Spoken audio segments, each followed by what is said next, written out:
Alrighty then, hello everybody and welcome to our Saturday stream of RogueTech, returning once again to the Black Sheep Squadron as we currently sit aboard the jump ship something or other en route to a planet that I don't quite remember. Callison. I think actually we just went to Callison in our main Rumblers campaign too, so that's an interesting coincidence actually. Alright, so hello everybody, hello Laurendell, welcome to the stream. I hope we're all about to have a nice couple of hours here, and yeah, let's get things started. There's really not much to do at the moment. We are currently attached to a jump ship, so we can just accelerate the clock a little bit. We're about 7 days away from actually reaching the planet itself, but I like to make the stream campaign cohesive, so not just leaping ahead on you people. That's why I do the Rumblers, so that I can do things sort of out of sight and out of mind. So only a couple of days. We also had this this payment that was anticipated, but that will finish us off for the month and continue along. Is there anything? Oh yeah, I was going to check to upgrade any of my pilots if we had any, but they don't. So we're good on that one. Structural repair getting through at this point. We really don't have enough cash to want to try and risk anything else, so we're just going to chug along. We are looking to try and hopefully get our mech bays up a little bit further. Having triple mech bay is really fun and nice to have, and the ship is in such better shape now. How lovely.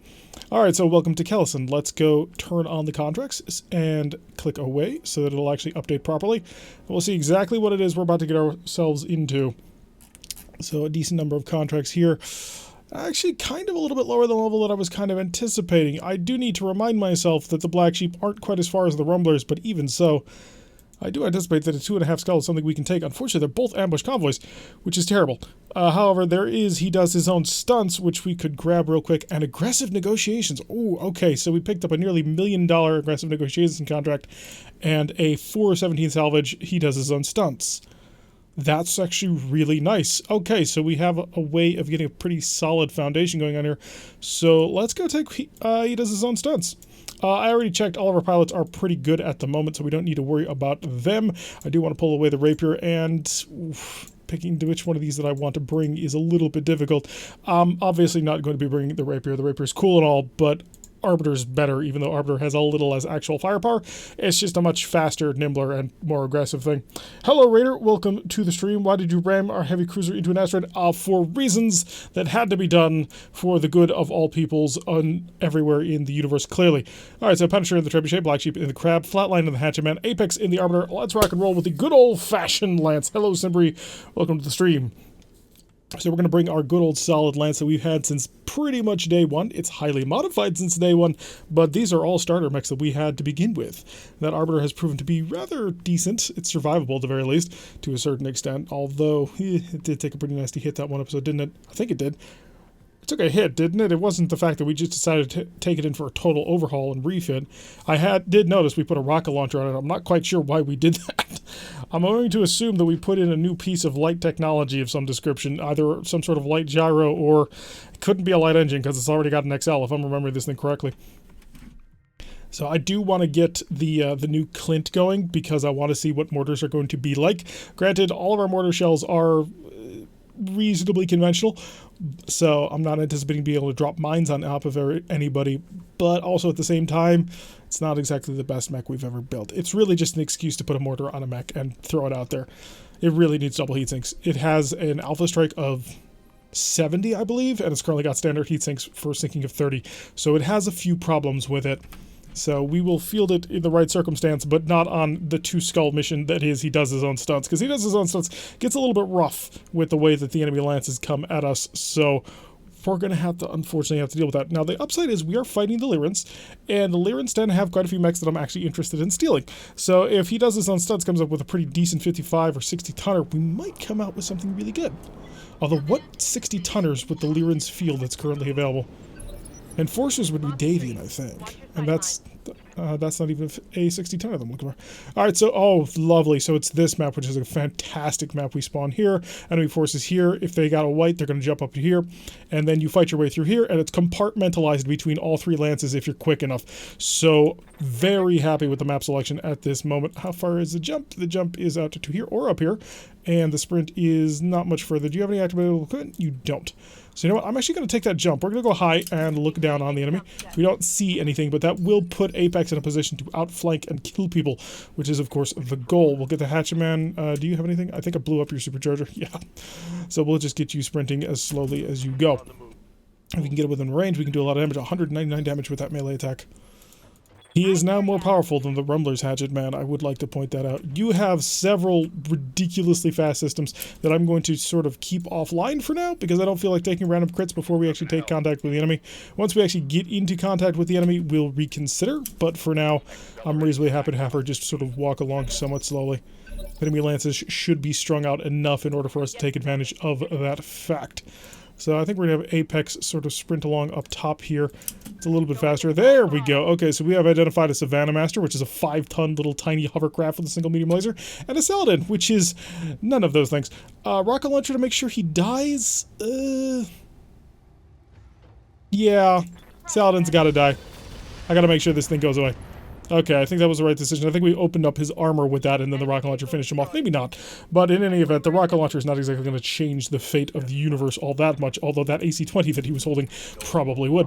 A little bit of attack, going to plake away at the Savannah Master. Got him on a 23. Not bad.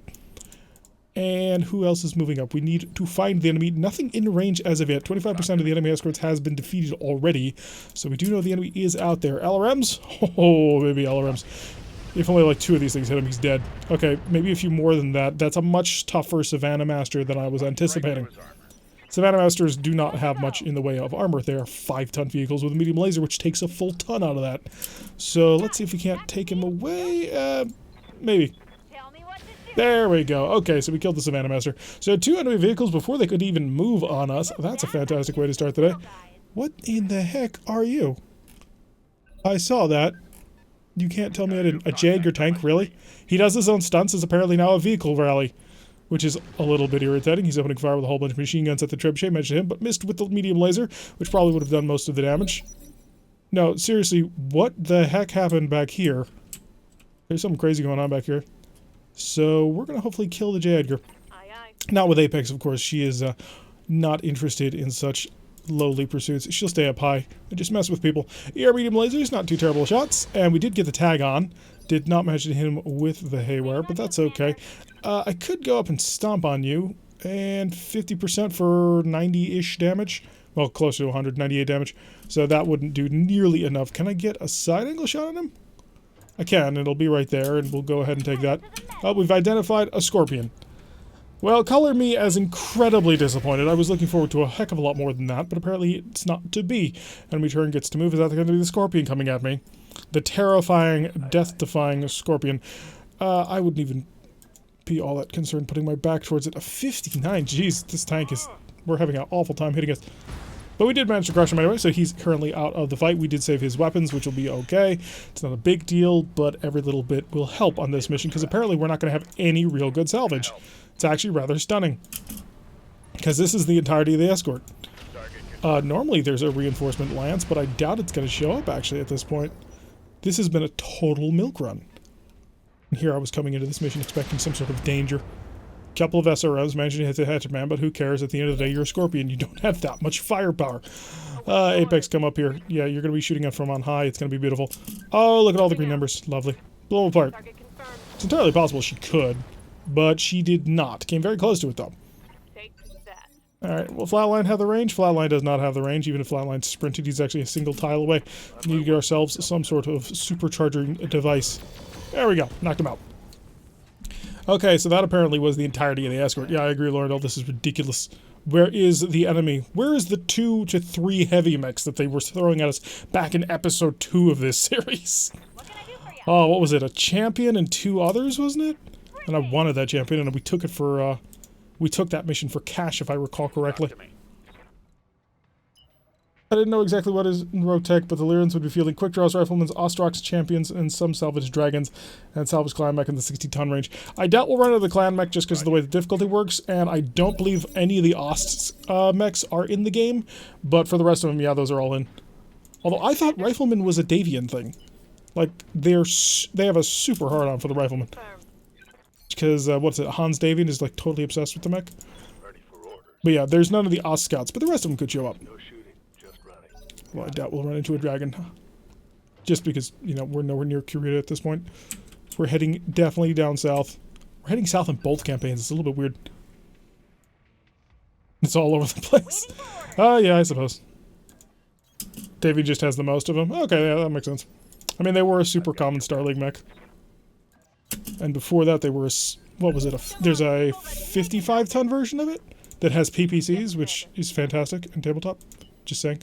We're getting all the flanks that we could ever desire. If we don't actually see this guy on sensors, I'm really surprised by that. And he has no way of getting up to me, so we're actually in a really solid place up here with the Arbiter. Able to just look down to our heart's content. But yeah, this is a fantastic map if you get an assassination mission on, because the enemy is completely compartmentalized in between this hill here, this open area here, and way back in all of this soup. This map is one of the few maps that, like, seriously benefits the player compared to the AI. Just because you get to take them one at a time and it's easy. If you're lucky, anyway. Unfortunately, the enemy just didn't show up today. Ah, there we go. We found him. It's a Wolverine. It's a Wolverine X, which I believe is a prototype version. Hi, Sean. Welcome to the stream. We're about to, well, I was going to say that we're currently underway on our first mission, but really this has been the milkiest of milk runs ever. The only way that this could get easier is, honestly, I don't really know. It's a 2-skull mission, and the worst they threw our way was a Wolverine. Jump. Can I reach the other way? I can't. So you know what we're going to do? We're actually going to move to the edge here. Can't see him no matter what I do. But my plan is to see if I can, you know, leap over to there. That would be interesting. Brace it up. Flatline is in range. How lovely. I'd like to save as much of this mech as possible. Ooh, he's got an armored cowl.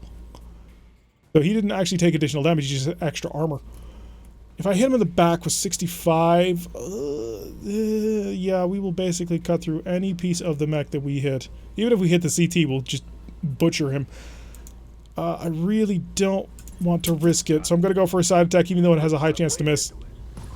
Oh, we got the leg. Yes. Okay, lovely. So now we can just bring everybody in to see if we can't focus that other leg. So that was a fantastic pickup there. Didn't do a whole heck of a lot of damage to the rest of the mech. If somebody ran into cliffs.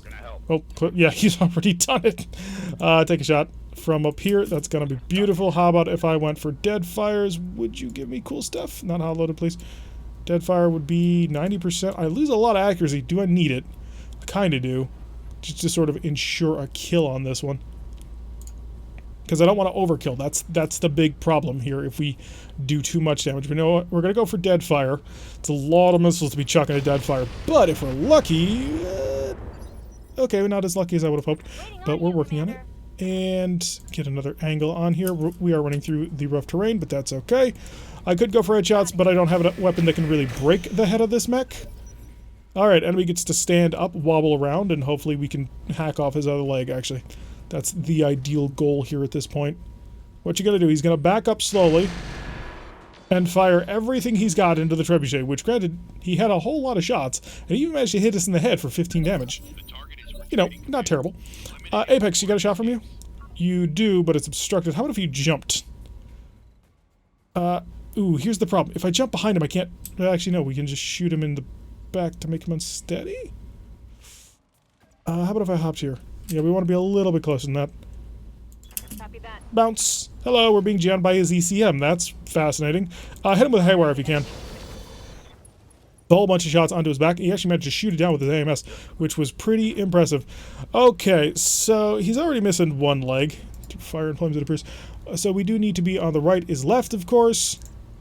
Not there, but there. If I do that and cut right through it, I will then deal a ton of damage to that. Risk it. Come on, go for the leg, go for the leg, go for the leg. Headshot! He kicked him in the head. Good job. Just beautiful. Now, if only you could have done that the first time. Alrighty, so we're going to get most of that Wolverine. I mean, aside from any sort of advanced cockpits that he may have had, but at the end of the day, that'll be great. That'll be, what, 4 parts, maybe? Because we only tore off a leg in the head, and the head doesn't actually count against your total. So, yeah. Okay, so we may have salvaged this mission a little bit. I'm very happy about that. Alright, 211,470 prestige is our... Not prestige. C-bills were in the wrong game. And you didn't take a hit, you took barely any hits, and you didn't take a hit. That's lovely. Kicked him right in the back. Yup. All right, so we do indeed have 4 Wolverine parts. This is my goal at this point, unless I see something that I Oh, wow, X pulses. Wait, I thought X is normally denoted a prototype. Oh, it's a Solaris custom. Okay, that explains it. Okay, yeah, I know what I'm actually grabbing. It's useless to me, but I'm grabbing it. Oh, and claws. I only need 1 claw. I only need the 1 claw. XL engine I don't need. Wow, if we had actually managed to hit him in the side torso, we would have destroyed this mech entirely as well. So that would have been nice. Yes, we've got a UAC-20 and a double heatsink kit. Oh, I got to take the UAC-20 ammo to make the UAC-20 actually work. A partial wing system? What is this mech? And talons? Okay, so I only need the 1 claw because the Hatchet Man doesn't have an open slot for claws on his other side. It is a double UAC-20. This was brilliant. So we grabbed the UAC-20, we grabbed the UAC-20 double ammo. Yeah, he had a partial wing system on his Wolverine, which, you know, that's more than a little amusing. I mean, I don't know what mech I would put that on. I don't think I have a 55-tonner, do I? The Crab is not 55 tons, is it? I don't think it is. Yep, we got it. We got the entire UAC package there. I mean, he probably had some sort of ballistic accuracy. Oh, wow, I just realized when he opened fire on us with that UAC... Oh, wow, that could have been bad on so many levels. He missed us entirely with the UAC-20 and only hit us with 15 damage on the head. Okay, another life, we just lost a pilot, but I gotta do that. So we grabbed 1 of the Wolverine parts. We got the laser AMS-2, which is really cool. A whole ton of machine guns. Small laser, SRM-6. I was kind of hoping I would get something else, like more cool stuff, but that'll have to do. I mean, come on. Talons is going to be Talons and Claws are going to be a fantastic pickup for the Hatchet Man alone. That UAC-20, I don't know what I'm going to do with it. I don't have a mech with a good ballistic slot for it. You can't put a UAC-20 on a Clint, can you? Like, you're starting to get into some really rough weight territory there. How many tons is our current mortar on that thing? I really don't think I can fit it on there. I would need at least a 55, if not a 60-ton mech to put that thing on there. Yeah, I'm glad I took it for salvage too, Raider. That's an amazing pickup right there in terms of stuff. I mean, yeah, it sucks that we didn't get a whole bunch of Wolverine parts, but hey, that would have been amazing. And I don't think that would have stacked with any of our other Wolverines. So 3 days, filling both of our mech bays in order to fix that, so that'll be fine. Yeah, 3 days for the Trebuchet, and the Trebuchet got shot at by a UAC-20. Jeez, I can't believe I survived that. Pardon me. Okay, so we need to really just chug the day along, because I don't have enough mechs anymore to actually field anything. I mean, I could. Tomorrow, I could. Oh, no, I could. I have 4 mechs. A lower level mission may not be off the table. I mean, the B team is ready to go, right? B team warriors, you're good to rock and roll, right? Just gonna do a quick check. Hello, Ek. Hello, you, and Succubus, and Sumo. I like Sumo. I don't know why. Sumo's just funny to me. So we'll run the B team then. Wolverine is one of my favorite 55-tonners, so it's too bad, but the UAC-20 saves all the bad feelings. Wolverines and Shadowhawks look so similar to me. I could grab a War Criminal, but that's... The B team, I think, is at least a 1 skull, if not a 1. Wow, we have a lot of assassinate missions on this planet, and, you know, quite a few convoys. I think we take a straight-up battle at 1.5 skulls. Let's see what our lance currently sets up to. So, straight-up battle, take it for full salvage. It's against local pirates, so it's not like we're going to get the most amazing mechs you've ever done see. But if I move... no, we'll keep it down there. You goes there, the Crab goes up here, and the Clint... No, actually, no, we're going to keep the Crab where it is, because the Crab is the centerpiece of the lens. Someone buy that guy the golden ticket. Golden kick all the days. Yes, that was Flatline. Flatline definitely earned his pay on that one.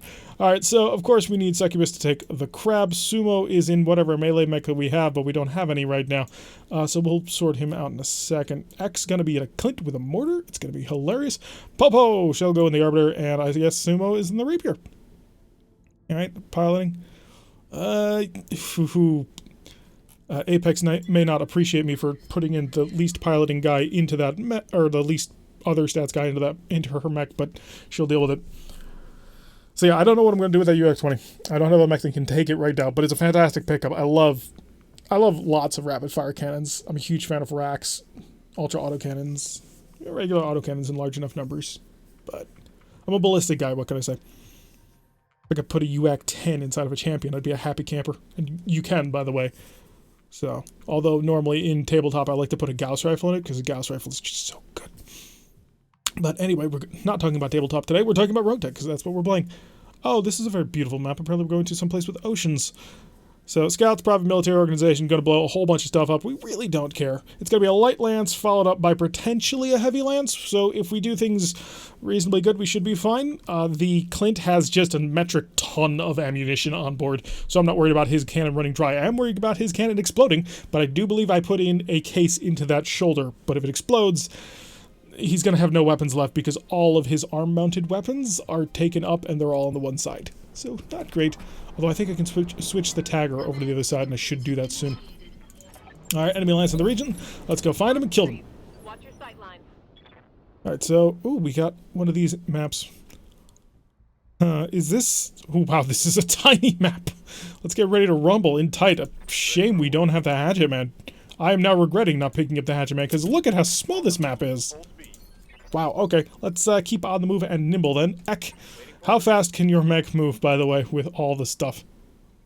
Fairly decent, actually. We don't want to get him too far forward, because he does have ballistics, although we would like to get him within range to do things to people, because he has quite a few really nice weapons to do things to people. Oh, that was a forestry towel we want to take. Thank you.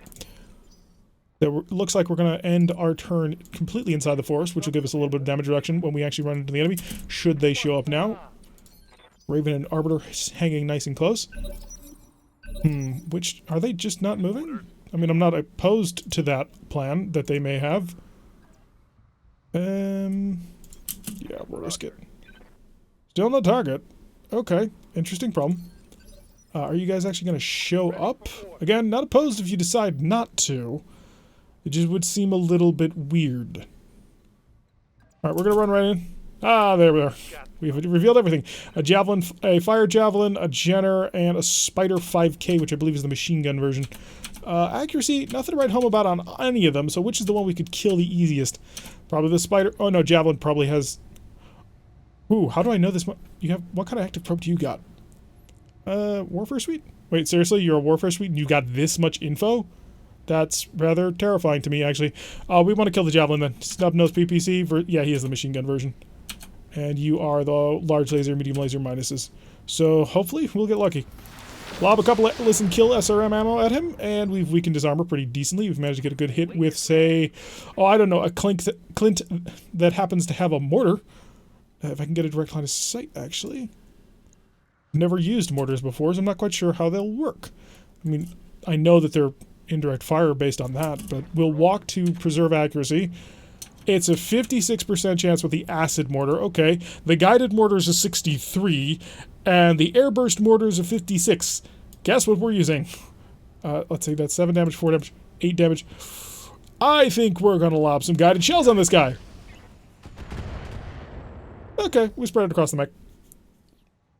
Kind of the idea, though. We may be able to follow up even more with Succubus if I can get a line of sight. That may be a bit rough. Oh, there's a ghost! Crap! Okay, that was an issue. And already the leg of our Arbiter is mostly gone.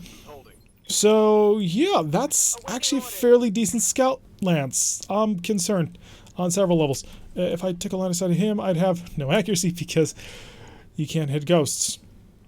We have a problem. This is absolutely a mission where we would have wanted our Hatchet Man, and we do not have our Hatchet Man. What is this? Marsh, 50% stability damage. Yeah, I think I'll form up over here. On the move. Take a sprint. It reduces my accuracy pretty considerably, but... Okay, we still got a good hit, and we managed to hit him with the C3 Master. So that's working. And second group. I thought the 11F was a fire javelin, but that must be a different version. A Locust 1E. Okay, so we are currently outnumbered and a little bit outgunned, although a lot of them are lights, and if... Launch an airburst over on him, I think. Because that's two really light mechs right on top of each other. Okay, Javelin pulling back, opening fire with his PPC and his machine gun arrays. That's a really terrifying Javelin. I do not like that Javelin. And a big autocannon, okay, off from the right. So, things are interesting. From a Hetzer, that was an AC-20 shell. Okay, we have a problem. but I think we can still eke it out if we prove to have a little bit of luck. So the biggest issue on this map right now is this ghost. This ghost has all kinds of protection on him. The second problem from damage perspective is the hammer. So if I got in behind you with the rapier, I would have a 34 to 48% chance to hit. Yeah, that's how this mission type goes. You fight the light lance, and then the heavier support lance comes in to do nasty supporting things. Just aiming dead center on top of you is a 34-40, and sprinting to get that back line was a what now? Hi. A 34-40, so really there's no major advantage other than the fact that we could kill him. I could go for the javelin, but I'd probably get killed by the Hetzer doing it. I don't think I want to do that, because that puts my back towards a spider and a rapier, and that's a bad day waiting to happen. But the choice is either to shoot him from the front or sprint into his back line, which is a bit of a problem choice for me. You have no special equipment, right? Oh, you do. Okay, hot rod worked. Okay, so we're not dying here. So that does give us a little bit more maneuvering options. Slightly. Not huge, but a little bit. Or did we just lose a maneuverability option? Do I have line of sight on that? Nope. Not so fast. I don't. What happened to my rear shot on him? Apparently my rear shot on him got worse. Because the path it has me taking is worse. 47 though. Do I risk the fire javelin? I think I have to. Yeah, come around. No problem. Being jammed by ECM. Hello, buddy. You are not my target. You are definitely my target. Yeah, we pushed the line on this. Everything you've got. Hopefully we hit something important. He does have an XL engine, which, if we break that XL engine, we can do lots of cool stuff to him. We just have to break the XL engine. So, hi. Our rapier is in the middle of their entire group, which, you know, always a little bit of a scary prospect to be in. Although, if the Arbiter moves before the Ghost, we can actually get behind him as well, because the Arbiter's blisteringly fast. If for no other reason, then we can jump it. Okay, Spider pulling back. That's good. Alright, Popo's up. So, I can walk into range? Oh, I can. Lovely. So that'll allow us to keep maximum accuracy on this one. So we'll zip in over here. Hi, we're being jammed by your ECM, but I have a lot of lasers and a rocket launcher. Come on, break just one of his torsos? Oh, wow. We came within inches of ripping off his side torso. Look at that! He's got like 6 health on it. Okay, we're being sensor scrambled by that one, but that's okay, because... Actually, it's not okay, because I really kind of needed to hit that back, because his back is incredibly vulnerable now. Like, just a couple of hits, and he's dead. Because he's got an XL engine. Which is one of the reasons why I rail against XL engines, by the way. In case you were wondering. Okay, a little bit of light fire coming in from off the side. How big is the AoE explosion on an AoE mortar? I suppose that'll be the real question, isn't it? Are may be able to maneuver... Okay, that's the Jenner, with his large lasers and medium laser minuses. I may be able to maneuver the Clint far enough to the side to get a back shot. So, let's go try that. Okay, I think I'm in the back. Okay, so 15% chance, not on you. I want airburst shells, right? Trying to remember what all 3 versions of them do. The guided is the most accurate, but the airburst should explode on him. Oh, I can't shoot. Oh, okay, I do. So, pop. I just need a little bit of damage on the back. Okay, apparently we missed entirely, so that didn't work out quite as well as I'd hoped. Probably should have used the guided anyway. It was only 2% buff, but every little bit would have helped. Got a javelin with all the missiles. Managed to nail the Clint. So the Clint's got to pull back. We don't want him to get too heavily involved with a lot of people. There's no way Succubus gets a side angle shot on anybody, as much as we'd love to have that happen. Large lasers could hit the javelin, and you never know. I mean, it's not a likely chance, but it'll allow her to be accurate and continue to fire, and as you can see, she's incredibly heat efficient. So firing as much as we can with her will definitely help out things moving forward. I think we're going to have the Rapier try and take him on. We do need to remember we've got the pirate engine currently active, so the longer we keep that thing running, the much more dangerous it becomes. Okay, you need to stop throwing PPCs around at me. That's just really irritating me at this point. So the Rapier needs to roll well, and that needs to keep missing. Because that's an AC-20, that's a lot of pain I don't want to have to deal with. Sumo and him both get to operate at the same time. The Rapier has a Warfare Suite, which is a little bit of electronic counter, which I think makes it just a wee bit safer to use for this, because I'm not going to be moving all that fast, unfortunately. So here's my plan. I'm going to move here. I'm going to Vigilance to give it just that little bit of extra protection. And I'm going to push the line on heat. We are in ammo explosion territory. Are you kidding me? If he blows up, I'm just going to be beside myself. He did not, but he is going to have to chill out next turn. So Popo will be necessary, which is a problem, as one might imagine. We'll probably finish him off. I had been hoping to use Popo to go finish off someone else. We are going to shove the line on this because just one hit is going to kill him. One hit to this single left rear torso will destroy this mech. Fire. Okay, we got him. Axle engine's been removed. So I can't even call him the most dangerous because he's got an AC-20 over here. Hopefully he can't hit anything with it, but this is going to be his third shooting round, and this time these guys did not move all that far. They are underneath the electronic countermeasure bubble, so that does help, and you just put your back towards Succubus, so we might be able to take advantage of that. One of his LMG arrays just came back online, so he will have a little bit more firepower starting next turn. Really, whatever happens with this Hetzer in this next round is probably going to be the most impactful round with it. So with any luck, he won't be able to hit the broadside of a barn. Spider coming up close and personal. He's got a medium laser and a pair of machine guns, so it's not the worst thing in the world. Honestly, a single one of his MG arrays just outguns this Spider entirely.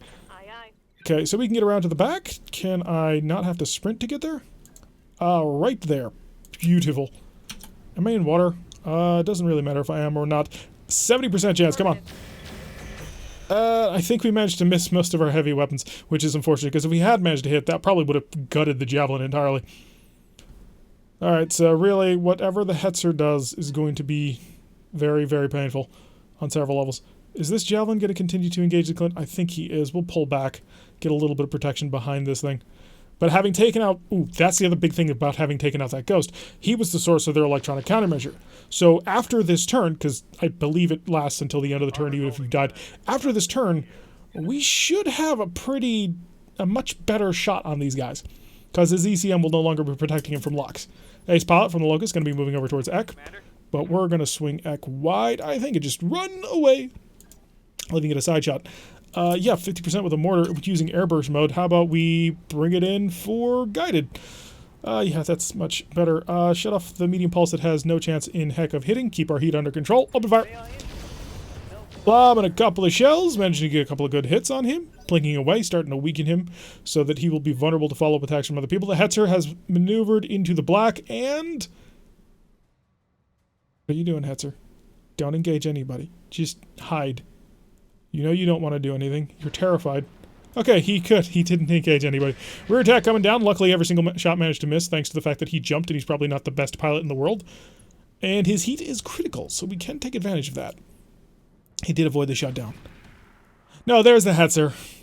At least, did we just lose sight of the Hetzer? Or, I'm not quite sure how he broke up that movement and then... Oh no, that's a Tiger. Okay, that's an AC-10. It's still painful, but it's not a Hetzer. So we've got that going for us. This is a back shot, which is lovely. I can come at him. Oh, I do need to chill out this round. Yeah. Ooh, am I not going to be able to chill out this round? This is a problem on many, many, many, many, many, many levels. I did not quite consider the fact that we were on fire to be such a massive detriment. So... Do your best not to explode. Do your best not to explode. Do your best not to explode. I don't care that you miss. Just don't explode. Thank you. Okay. Raven's safe. Next round, I will chill him out. I'll even run him through water if I need to. But he's been repositioned further away from this, so hopefully their accuracy will be even lower. He does have the electronic warfare suite on him, so that will be sort of his own little bubble. And he's bouncing way away as he wants no part in any of that anymore. Can't say I blame him all that much. Popo! Alright, lovely. So let's get Popo right behind him. Oh, that'll be beautiful accuracy. Hi. Ooh, it doesn't matter that I fire everything. We're still chilling out. Beautiful. Blast him. Lots of little red numbers, and blew off his arm, so we've got progress going in there. And a torso, so he's been weakened quite considerably. That'll also throw him down in the initiative, which will leave him vulnerable to follow-up attacks from, say, the Clint. More movement coming from off screen, and the Locust moving back in to engage as we burn down the forest. And Locust has decided he's not going to do anything.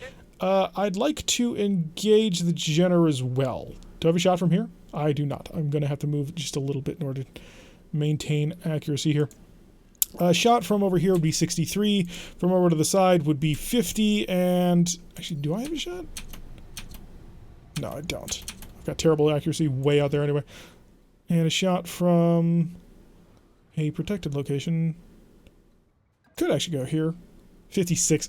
Yeah, I'm going to go for the back shot obstructed, I feel. Or are you an unobstructed back shot? Got multiple unobstructed back shots, it looks like. So Succubus will be in a very nice position. Hi, I could kill you with a 74. And the long shot is low, so we're not going to take it. We're going to go for the hopefully guaranteed kill on a Jenner. Large lasers scattering across the mech, having to deal a decent amount of damage and made him less evasive. So Ek should be able to come in with the follow-up and the kill. Javelin opening fire with all of his missiles, managing to miss the Rapier entirely. Lovely. If he had Inferno rounds, we'd be in a lot of trouble at this point. Alright, Ek, time to swing. Actually, you have an indirect shot on him. You also have shoot and scoot. Where can I scoot to? Oh, apparently I've walked myself into a blind alley because I can't go down this little tiny step. That's a bit of a problem, actually. It's not a huge problem, actually, now that I think about it. Take aim with the guy to 84? Yeah, we'll blow him apart. There we go, engine core out. So he can shoot, and then he can scoot. And we'll scoot him off over... Hopefully in a direction where nobody can see him, honestly, is the preferred direction. Hiding behind the buildings. Use this terrain to our advantage as we dream of what urban combat will bring. Alright, what do you got? What are you going to do to respond? We've just killed another one of your light mechs, especially one with a large laser. So the next most dangerous thing, aside from the Tiger and the Hetzer up here, is that Javelin. So we've got to kill this Javelin here, and this Locust seemed to be surprisingly well equipped. Hi, Spider. What you gonna do? That is an awfully big looking gun on there. So he managed to fire a couple of shots into us. Nothing too dangerous, nothing too terrible. The Raven will be chilled out next turn. It's going to be good. Don't worry. Tiger maneuvering way off in the distance. Another shell coming down. Only missed by 15%, so we're starting to get a little bit close to pain. Popo! Alright, so Popo can just run right into somebody's background. Oh, he can. And it'll be accurate. How about if I wanted to go after the Javelin? If I wanted to go after the Javelin, I'd have to come somewhere near the Hetzer. And nobody wants to get anywhere near that Hetzer. Take an aim at everybody. No, we're not. It may just be a good idea to take this guy down and work on the Javelin as things move. Because the accuracy here is just so much better. I will shut off a single less accurate medium laser just to keep the heat down. And hope for a couple of good hits. We did manage to hit him with the Haywire, so he will be much less accurate. Sumo will be able to come in here, and we'll take him into the water's edge. Can I go into the water? I can't if I still want a shot on him. Oh, yeah, let's go. Shut this thing off. So the pirate engine is now off, which is helpful. So sprint. I'd like to keep shooting at you in the back, but I may have blocked myself from being able to continue to do so. Also, my accuracy is terrible. So there is that consideration. Okay. Zip on back here. Hi, this is off. This is off. That'll get us back under temperature. This is off to this on? No. How about this one? No. So, we'll keep the small laser on and the 20%.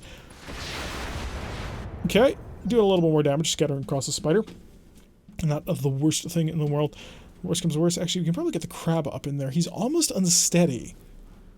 Javelin 10N coming around again. Looks like he's trying to engage the Clint. I live to serve. Ek, do you have a shot at the moment on him?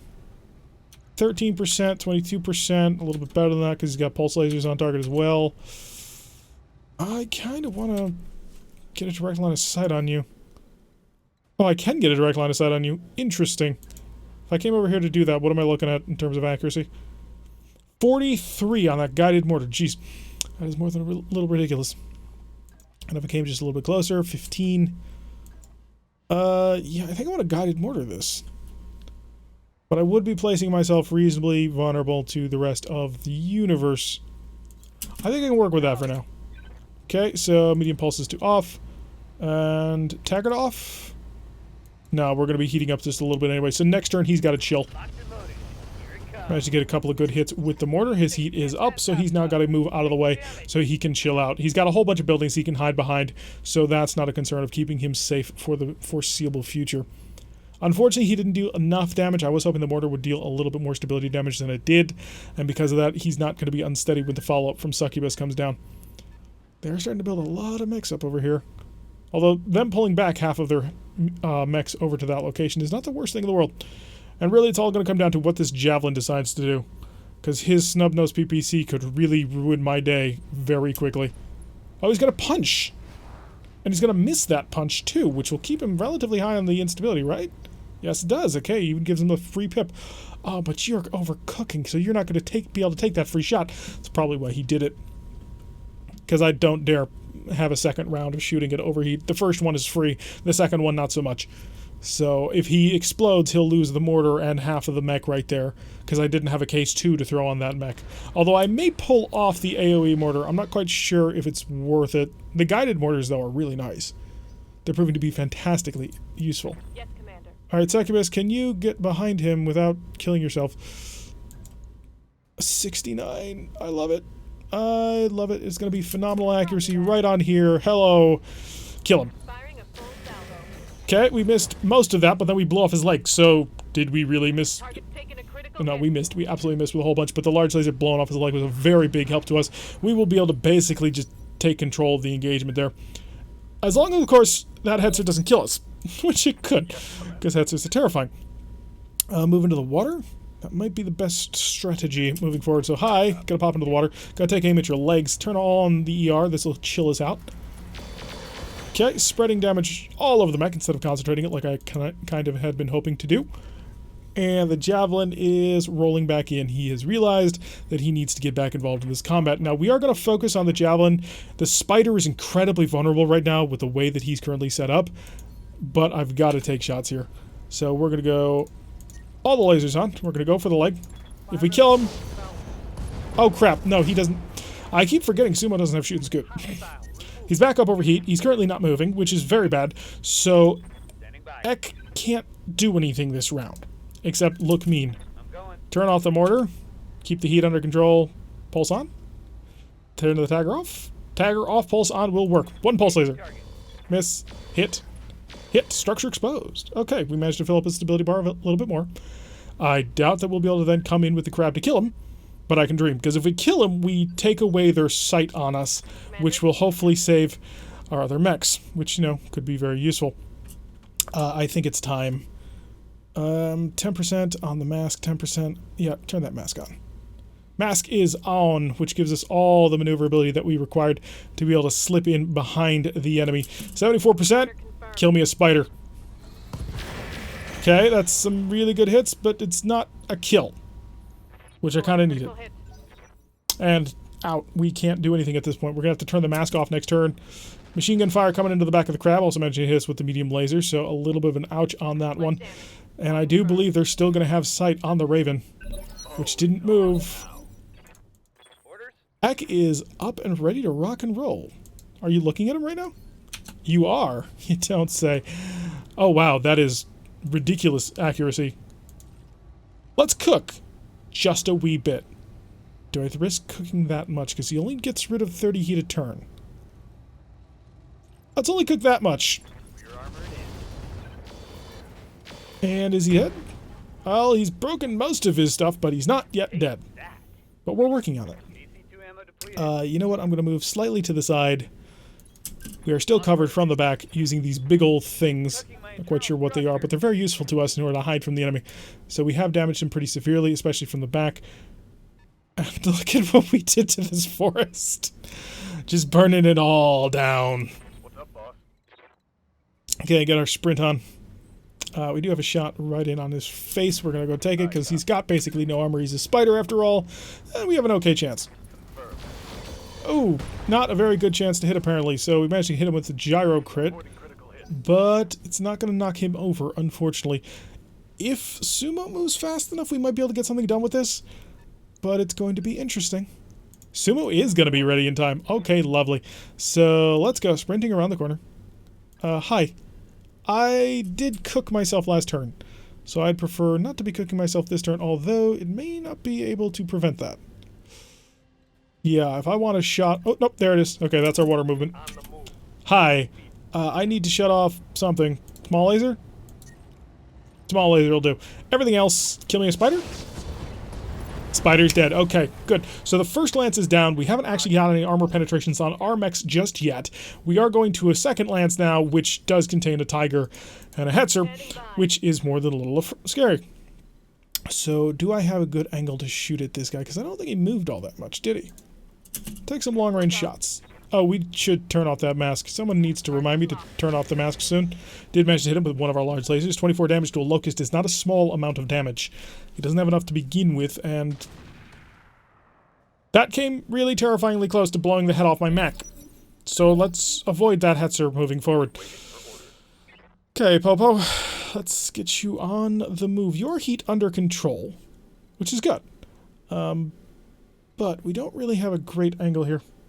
Turn off the mask. Yes, turn it. Tell me to turn it off though after it's her turn. Zip on up here. It's gonna be terrible chances to hit. I think I want to turn off at least one of them just to keep the heat under control. Whole bunch of shots and missed everything, unfortunately. We do have to worry about this hetzer, which is terrifying because the hetzers are tough. That's their problem. Well, they're not really tough, but they have an AC 20 on them. That's what I mean by tough. I mean they're dangerous opponents. Okay, mask is 50% chance to fail. Yeah, turn the mask off, please. Thank you. Maneuver off over here to the side. Hetzer is a 22. The javelin. Yeah, I'm going to take pot shots with the hetzer. Not having much luck over here, but the range... Oh, it's an AC 10 hetzer. Oh, thank God. I was just terrified of what was going on in this match. I was like, you know what? We're in a lot of trouble. There's a hetzer out there. What are we going to do? You are actually just going to chill. You're going to sit there. You're going to do nothing. Because at the end of the day, it doesn't matter. Because they can't see you at all. 2%, 5%, take a 5%. Missed by 52%. Who would have thought? Now, this is actually a really rough position to be in because I've got to get up this mountain, and there's only maybe 2 ways up it. And really, in order to make it happen, I have to go, up the mountain anyway. I have to go towards them, which is going to improve their accuracy, and they're going to have the high ground bonus. So this is a really crappy situation to be in. I'm actually kind of annoyed that I have to go up against them because they didn't decide to continue the fight down by me. So the enemy wasn't stupid, unfortunately. I wish they were sometimes. A lot of times I do. Okay, time to get Popo on the move. Actually, how does Popo get up there? How does one? Oh, apparently I have to move through that. That's going to be unfortunate. What around here? Yeah, we're going to take it around here. Affirmative. So brace that up. She'll be extra, or he'll be extra protected. I'm so used to Apex being in that arbiter. And if I maneuver here, it's not going to be enough. I need to get on the move quickly and efficiently, and nobody can see me from here? Are you kidding me? I'm going to trust it. Piece of cake. You shouldn't trust anything like that, but I'm going to have to trust it. Yes, Commander. Okay, so we have a side angle shot on the hetzer. Lovely. And I do have this weird thing called a guided mortar. It's really fun, at least from what we've seen so far. Okay, am I out of... Ooh, I'm out of guided shells. That's unfortunate. I used all my guided shells. A 69.1% chance of an airburst mortar hitting him, though. Or an 8x8 for the acid at the same time. Yeah, we're going to hit him with acid. Target confirmed. Oh, we hit him with quite a bit of acid, it looks like. So he will be vulnerable to follow-up damage. That's lovely. Unfortunately, the tiger's just as dangerous as he is, and tougher. Okay, lasers coming down, hitting the Clint, dealing a little bit of damage, but the Clint is more or less unfazed at the moment, although I should be really worried about the tiger and the hetzer shooting down at him. Hi! I figured something like that was going to happen.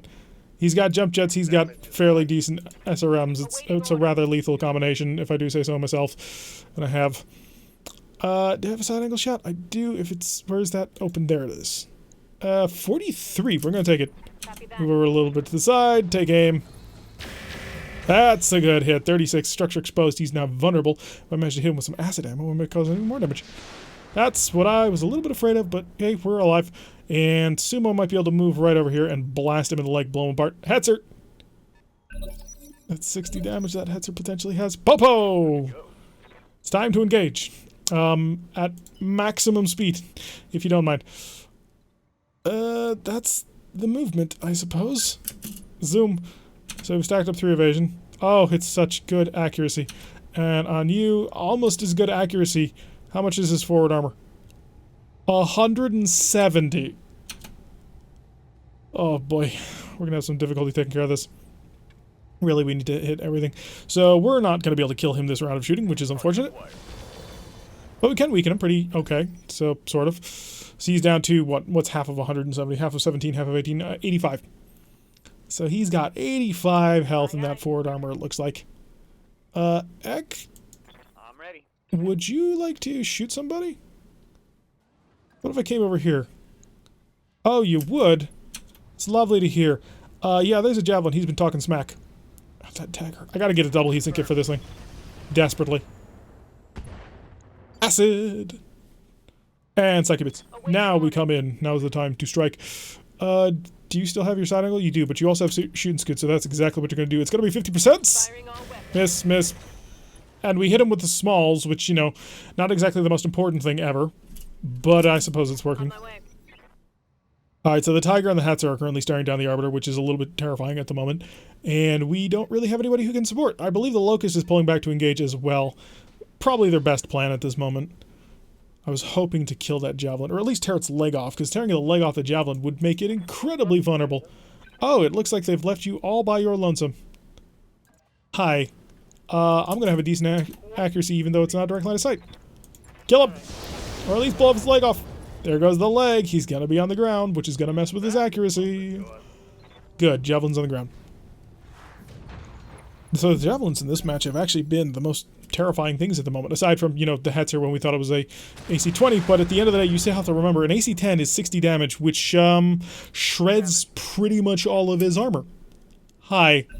Don't be getting that close to me. It's not nice. Well, he decided he was going to get that close to me, which is a bit of a problem. Oh, that's the question. Does Popo have shoot and scoot? I don't think he does, because I'm going to have to move him. Ace Pilot from the Javelin is going to sit there. Popo, do you have shoot and scoot? Oh, you do. Oh, you do. Fire. And again, weakening him, but not as much as we need. And the back. Hide. Make it harder to see and hit us. Sumo does not have shoot and scoot, but honestly, it might be not a terrible plan. Nah, we'll do that. Move him very slightly. And sandpaper his face again. Okay, there goes the side torso with listen kill ammo. Oh, I'd love to steal it, because listen kill ammo is great. The accuracy buff is fantastic. Okay, we've got enemy Locust coming back in. He's a little bit confused as to who's the most important target. You probably shouldn't tell him that it's the Arbiter. And that'll be a really nice, good accuracy shot. Blow his leg off. There goes the leg. Unfortunately, we then annihilated every other piece of the Locust. Or, not the Locust, the Javelin. So, there goes him. And we've drawn first blood. Actually, we drew first blood a while ago. Although we drew first blood now on the new group. So, move over there. Hi. Tag her off to keep the heat under control. No, we are going to be overheating this round. So, we're going to have to chill. Give me that Hetzer again. And give him some mortars. Actually, we turn the Tiger on as well. Oh, the cockpit remains dynamic. Yes, indeed. Alright, so the Hetzer's been hit by our acid shells once again. Our heat is a bit of a problem. He'll have to spend next turn not doing anything. This mech desperately needs heat control. And more missiles coming down on the crab. But the crab's okay, because it's a crab. You do not break the crab. He's coming into the forest after us. Okay. I'm not against this. I just think it's not necessarily in your best interest. Hi, I come from the forest. Goodbye. So, like the elves, Popo strikes. Alright, so we've managed to take out the Hetzer. Now we need to take out the Tiger, who is just as dangerous, by the way. Ek spends a round not doing anything as he passes back into here. And chills. I wish I could put him into water. There's water back here, but the accuracy would not be great. I'm liking the mortar. I am. It's a great way of getting accurate fire down and fire effects, which I'm a big fan of at this point. So I think that mortar actually is a pretty good pickup. Maybe not on the Clint. The Clint is a bit light for it. Turn off the small laser to keep some heat control. But I think it was a positive addition to the Lance. And we are out of listen kill ammo. That is unfortunate, which probably I think means we're out of ammo, period. Fire! Confirmed. I was really hoping you'd kill him with that one. He had basically no frontal armor left, but I suppose we're going to have to work on that. Alright, so we've got our mechs mostly under control. We've taken out one of the more deadly ones, although the Tiger is also still very deadly. If we can manage to get the Arbiter in front of it, the ER medium lasers should be able to cut through. Are you coming down? You are coming down.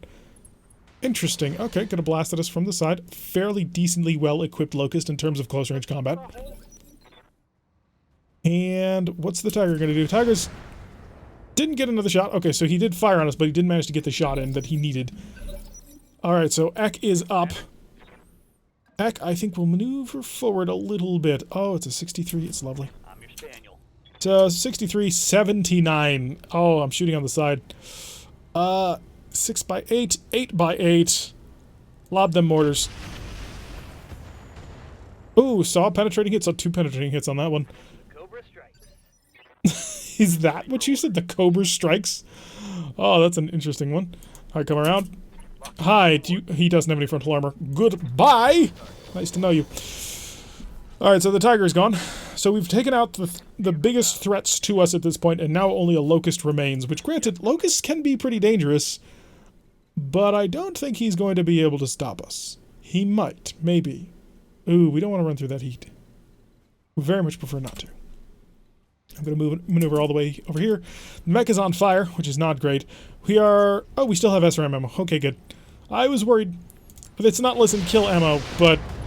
I mean, normal SRM ammo is pretty good, too.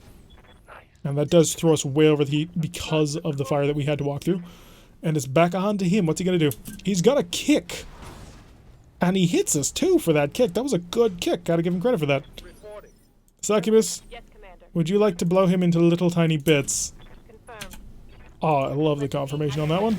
Unfortunately, you missed one of the large lasers, which makes me think that maybe you don't want to kill him. Because you had an opportunity to blow him apart in one round of shooting, instead you just knocked him over. Maybe she's playing with her food. That might be the other thing. Popo! Let's see if Popo can get a good shot here. It's going to be beautiful. So from the ledge, target the leg. Why not? He's on the ground. He's probably going to die. Gyro crit. 1 health remaining. Dude, if I were you, I'd bail. What you got? I could step on him. You know what? That's exactly what we're going to do. We're going to walk over and we're going to put our boot on him. Maybe he won't die. And maybe he'll eject now. Because wouldn't you eject? Alright, now we're going to hit him with a mortar. We're going to hit the leg. We're going to shoot at the Tiger too. Maybe a bit too much damage. At the end of the day, though, he's a Locust. Who really cares? So the Locust is dead, the Tiger was dead, the Hetzer was killed, and that terrifying Javelin with the PPC. I don't think we managed to save the PPC, which is a bit sad because I like snubs. Snubs are very cool in my book. It's a sawed-off shotgun of the PPC world, and PPCs are awesome. So you've combined 2 awesome things into one hilarious package. Alright, let's see how much we made from this. 187, 960, not bad, but it's the salvage that we took this one for. Ooh, nice spread of kills on everybody. Yeah, we got 1 ghost bar from that. We have a Javelin currently in storage, don't we? So, alright, let's go see. We've got AC-10 and AC-10 Federated Suns, which has a 15% jam multiplier. Is it work? Oh, no, it's less likely to jam. Yeah, 15 compared to 20. ER medium lasers, late PPCs, both of those are mediocre. There's the snub. We saved it. Okay, lovely. Case 2. Oh, we could really benefit from that one. Comm suite, fire control improved. Maybe, maybe not. Endo steel. I don't have much of it, do I? Oh, I already have one. So we're good on that. Guardian ECM, maybe. Heatsink double. What I need is the kit, though, and we didn't save the kit. Sensor tracker, because it's just a blatant upgrade to accuracy, as long as you don't have a sensor slot filled, which most of us do not have a sensor slot filled.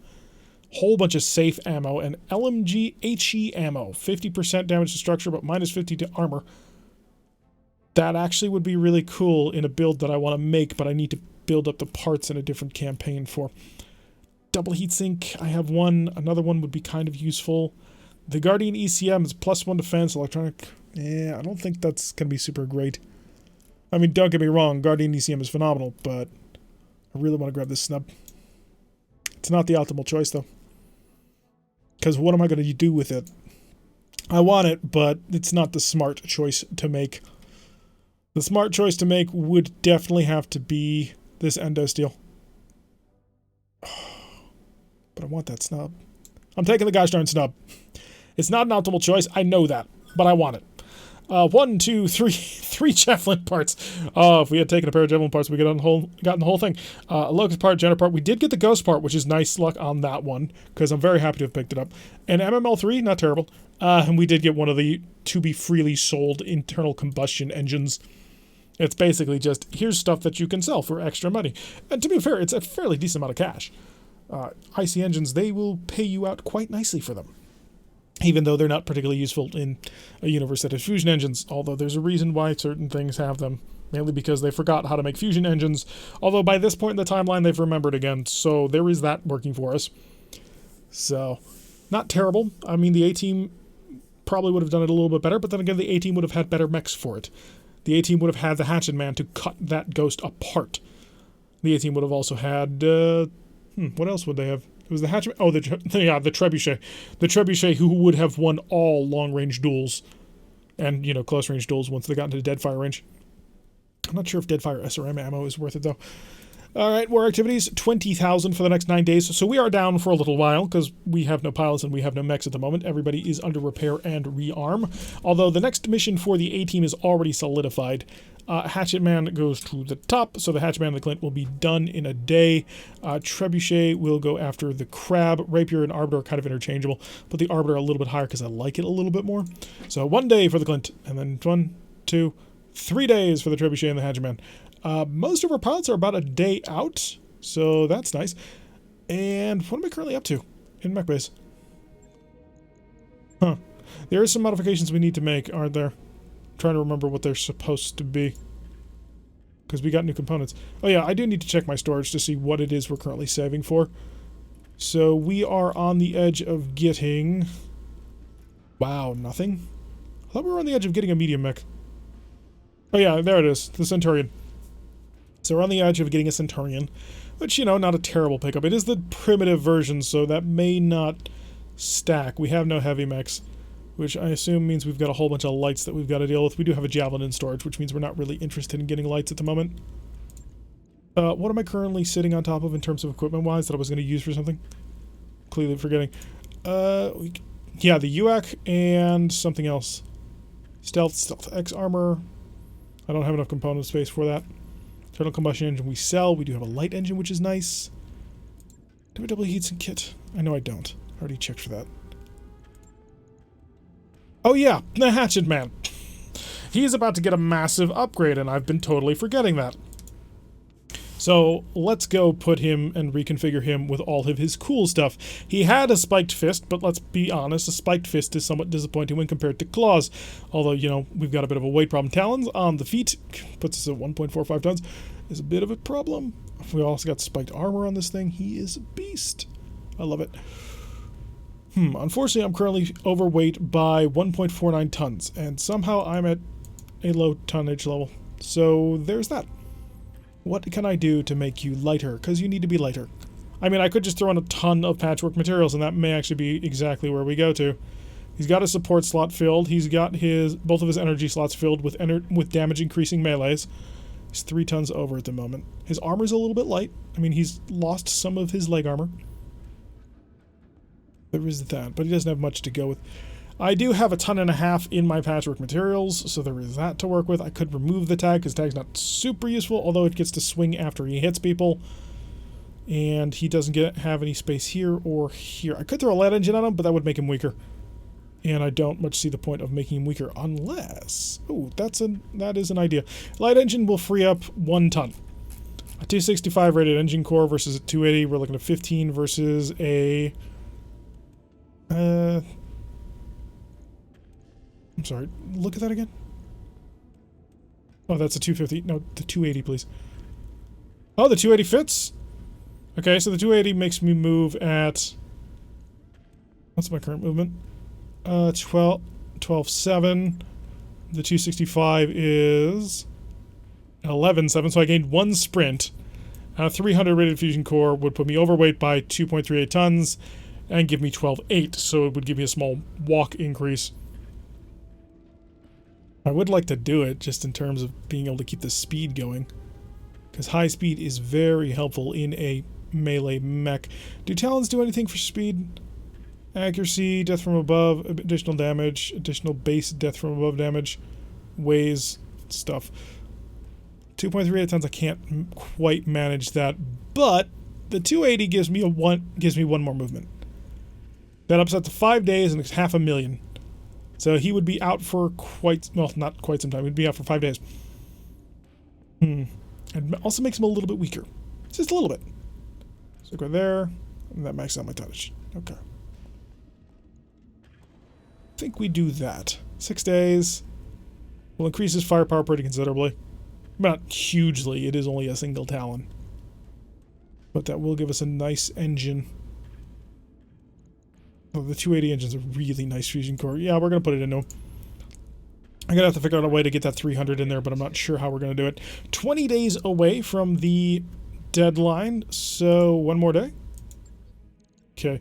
Our Arbiter and our Rapier will be done in another day. What's my current mech bay open to? 3, so I do need that one more day. And then they'll start getting to work on the Hatchet Man, who we'd like sooner rather than later.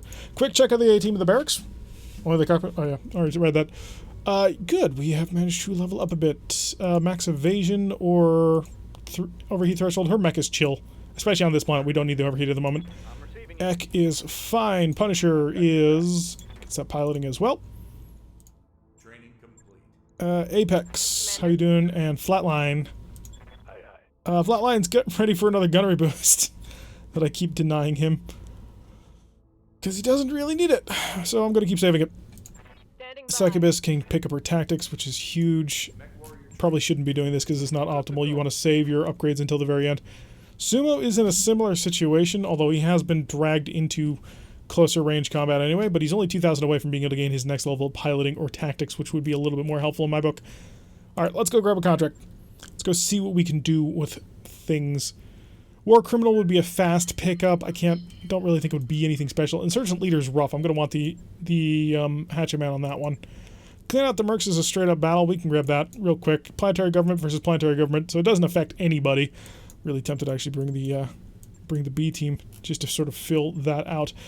So Black Sheep, back to that. Arbiter is, of course, Apexes. Remove the Rapier, put in the Trebuchet. And actually we'll swap these. Thank you. And then we want Flatline will not be in that one. I think we're actually going to bring one of the B team. I think we bring Succubus for a little bit better accuracy on the Clint. So that might help out a bit. Let's go deploy. Honestly, at the end of the day, right now, the Locust is... or not the Locust. The Rapier is probably a little bit better than the Clint is right now. I mean, I like the mortars, and the support capability on it is very nice. But that Rapier's packing a pretty significant punch with that SRM 12 pack that it's got going. So... 6 in one, half than the other. I believe I checked out the power, and it was like 160 damage versus 164, or 162 versus 164. The problem is that the Clint can't maintain that firepower, and the Rapier absolutely can. But then again, the Rapier's got a double heatsink engine, and we built the Clint out of spare parts and a mortar that was cool. So at some point, we're gonna have to modify that. If I could put the UAC-20 on it, I would, but I think the UAC-20 would actually probably overcome the heat. It probably would not be able to take it. What GPU am I running? I have a 1070 Ti. So I actually upgraded a few months ago because I was wanting to play the Tomcat, and I knew that my old 970 Ti was not going to be able to handle it.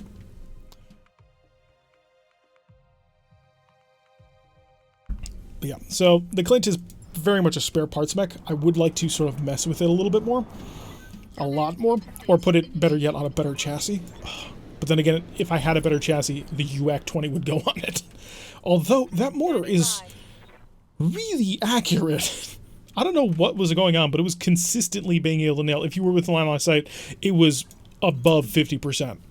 Which, when you've got a multi-shot weapon like that, that's really nice to have. So I did like that element of it.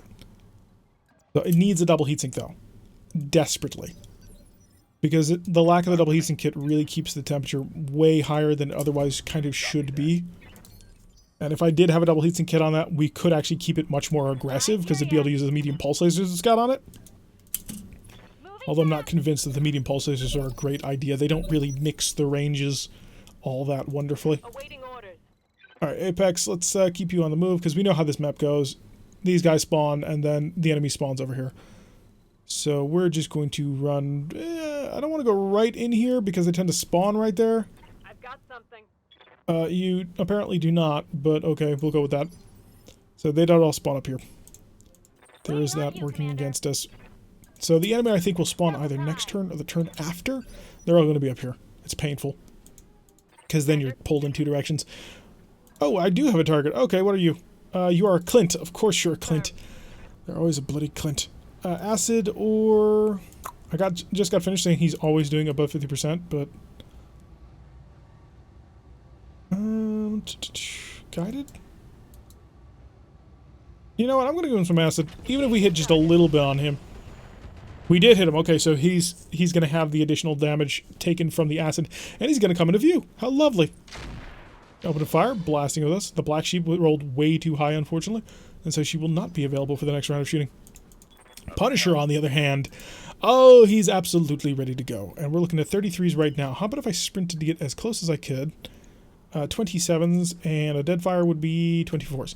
So we're not quite into deadfire range, so we will keep it to a walk. A brisk walk.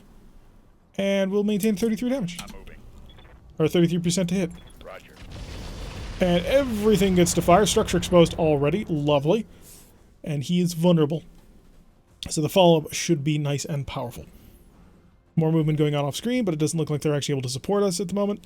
So that's lovely. Who would go next? The Black Sheep or Apex 1? I think I'd send an Apex first to get around to his back, although his back would probably reveal us to quite a lot of stuff up here. And of course the enemy over here will be spawning shortly. Oh, wait, you got to move again? What? Alright, so the Clint is opening fire. It's Bessie. Oh, there's two. Oh, okay. It's a super cattle master. Because these are the things that keep you up at night. Alright, so super cattle master, yeah, we'll go into the back. Hi, I'm way faster than you are.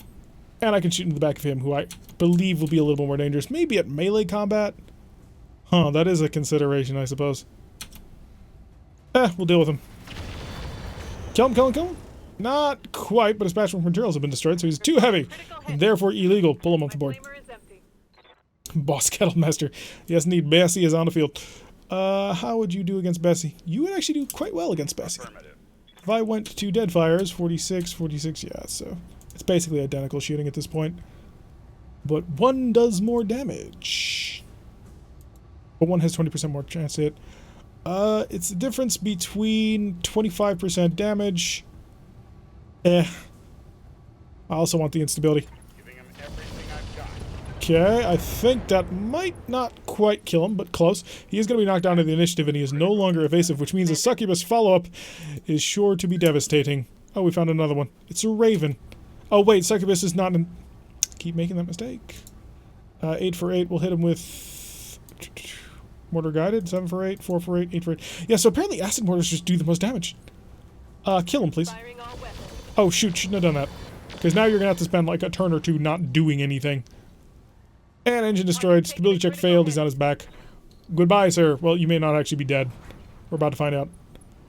2 of 4 injuries. Okay. So we're going to have to see how dangerous Bessie is. So we got to keep Succubus back because she's way hotter than she needs to be. A 2x Raven coming in from the side. Not super concerned. The Black Sheep. This is what I intended to do for a follow-up kill. You know what? At this point, I should just aim for the head because a single large laser hits him. It's going to kill him. He bailed! Okay, we actually managed to keep most of that mech.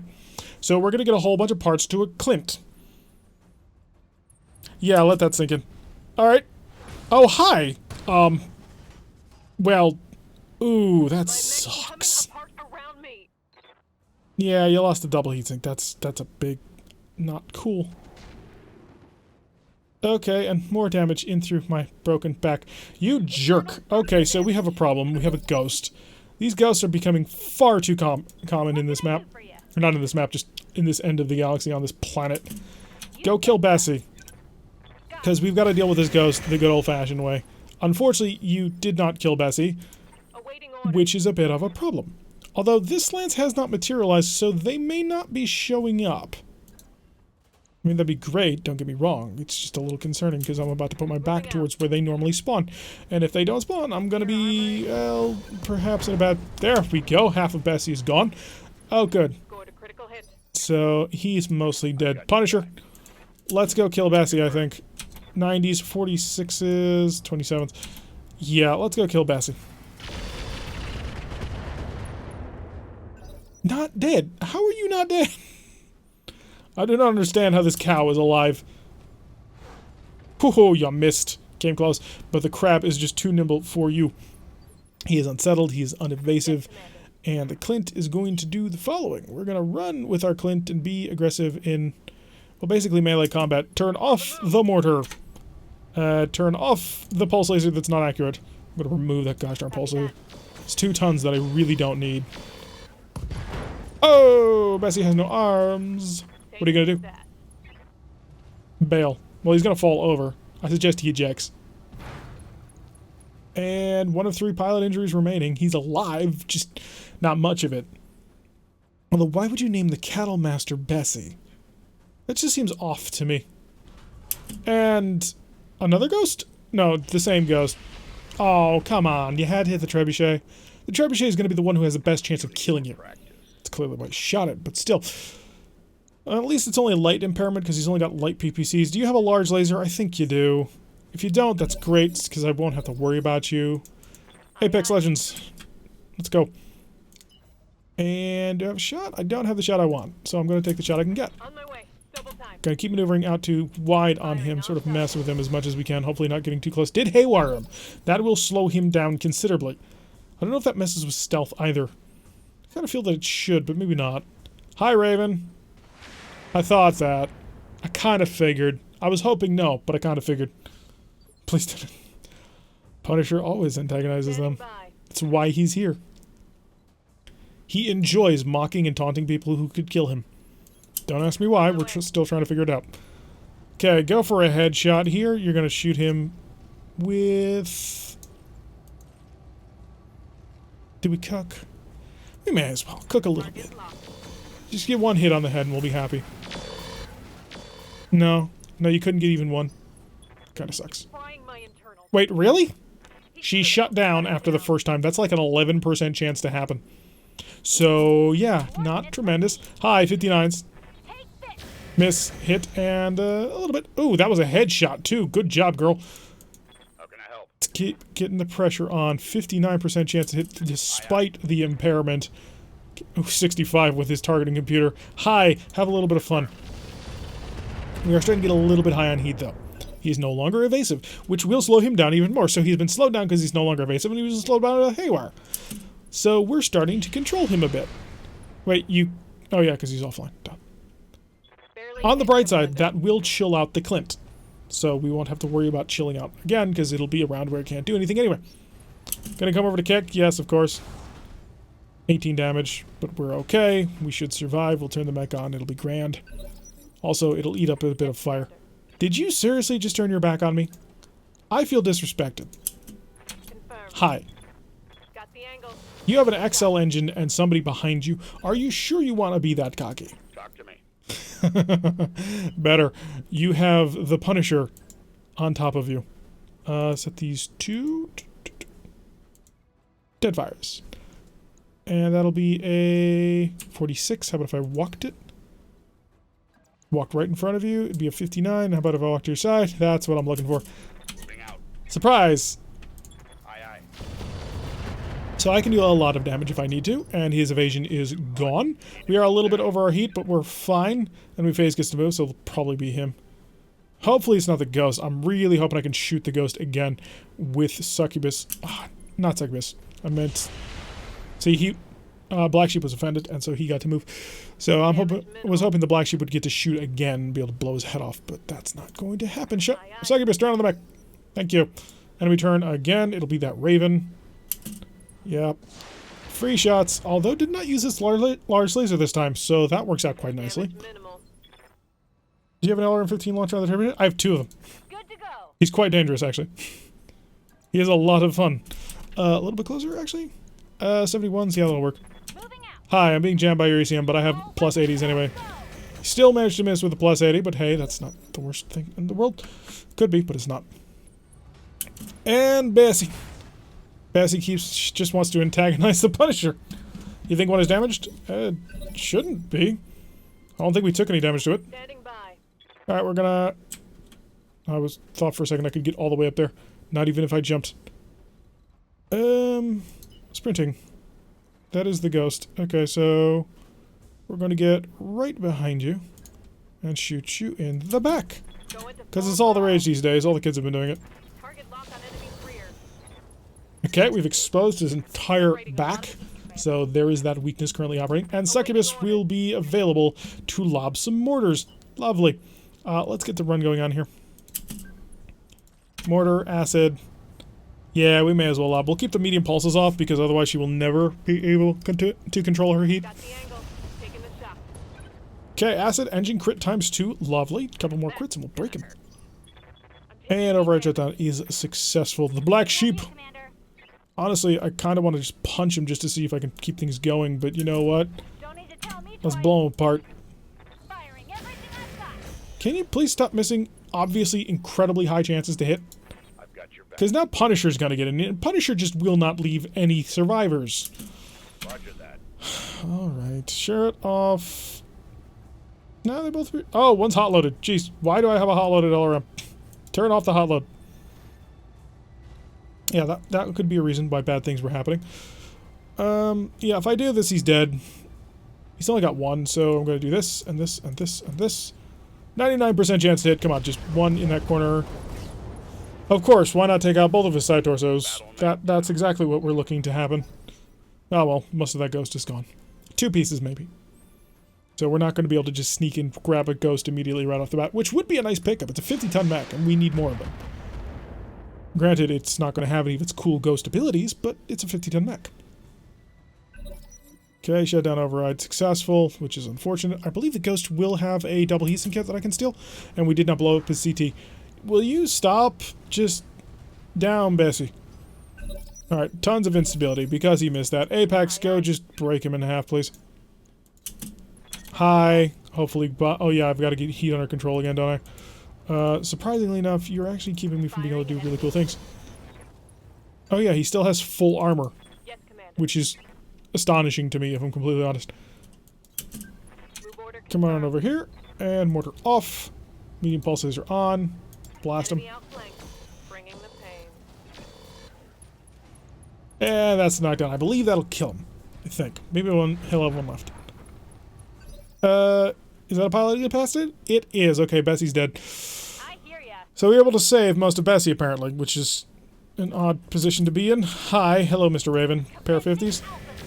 Miss and a hit. She's being incredibly consistent with half of her weapons hitting, no matter what the percentage, which is both amusing and irritating at the same time. Come over here. We're back up to normal LRMs, and we're going to turn them all back on. Give me a target. Lovely target. Shell him completely.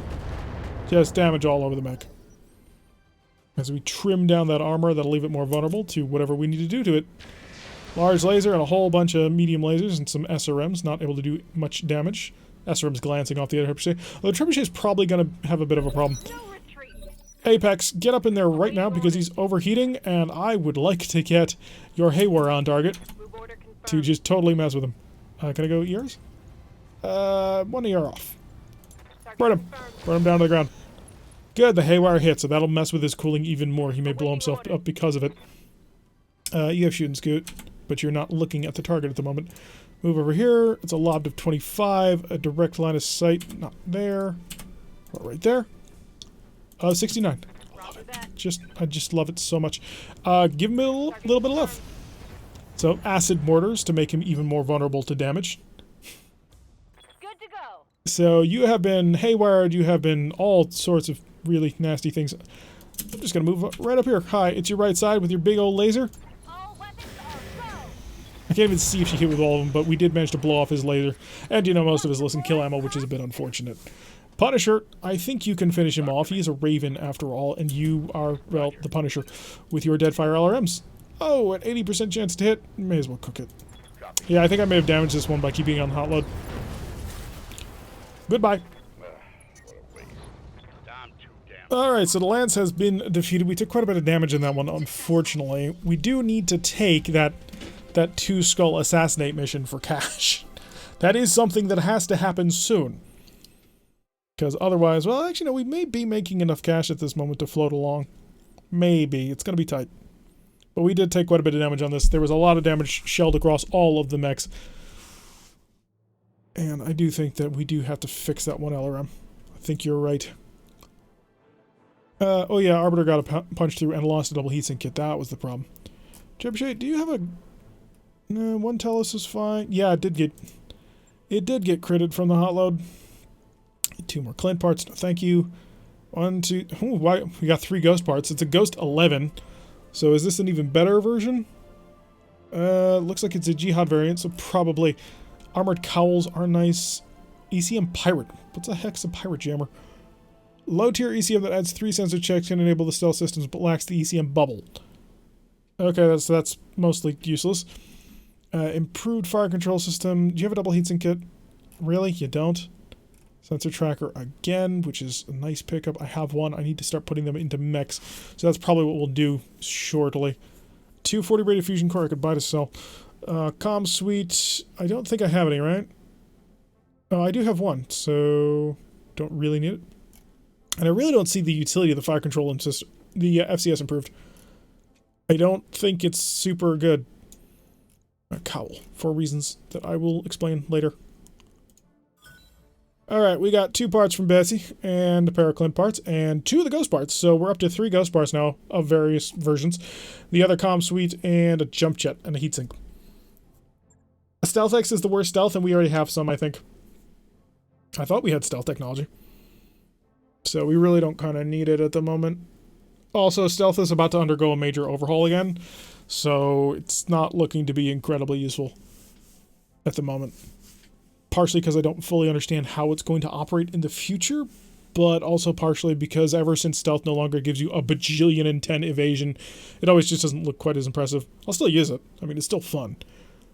But it's not as overbearing as it used to be. Because it used to be out of control. I mean, a mech that was equipped with full stealth systems, a null sig with a defense gyro, with a big fusion core, and some sort of electronic countermeasure suite, you literally couldn't touch it. We went our entire Starburst Sardaukar campaign based on the idea that if you just put stealth on everything, you become untouchable, and it worked.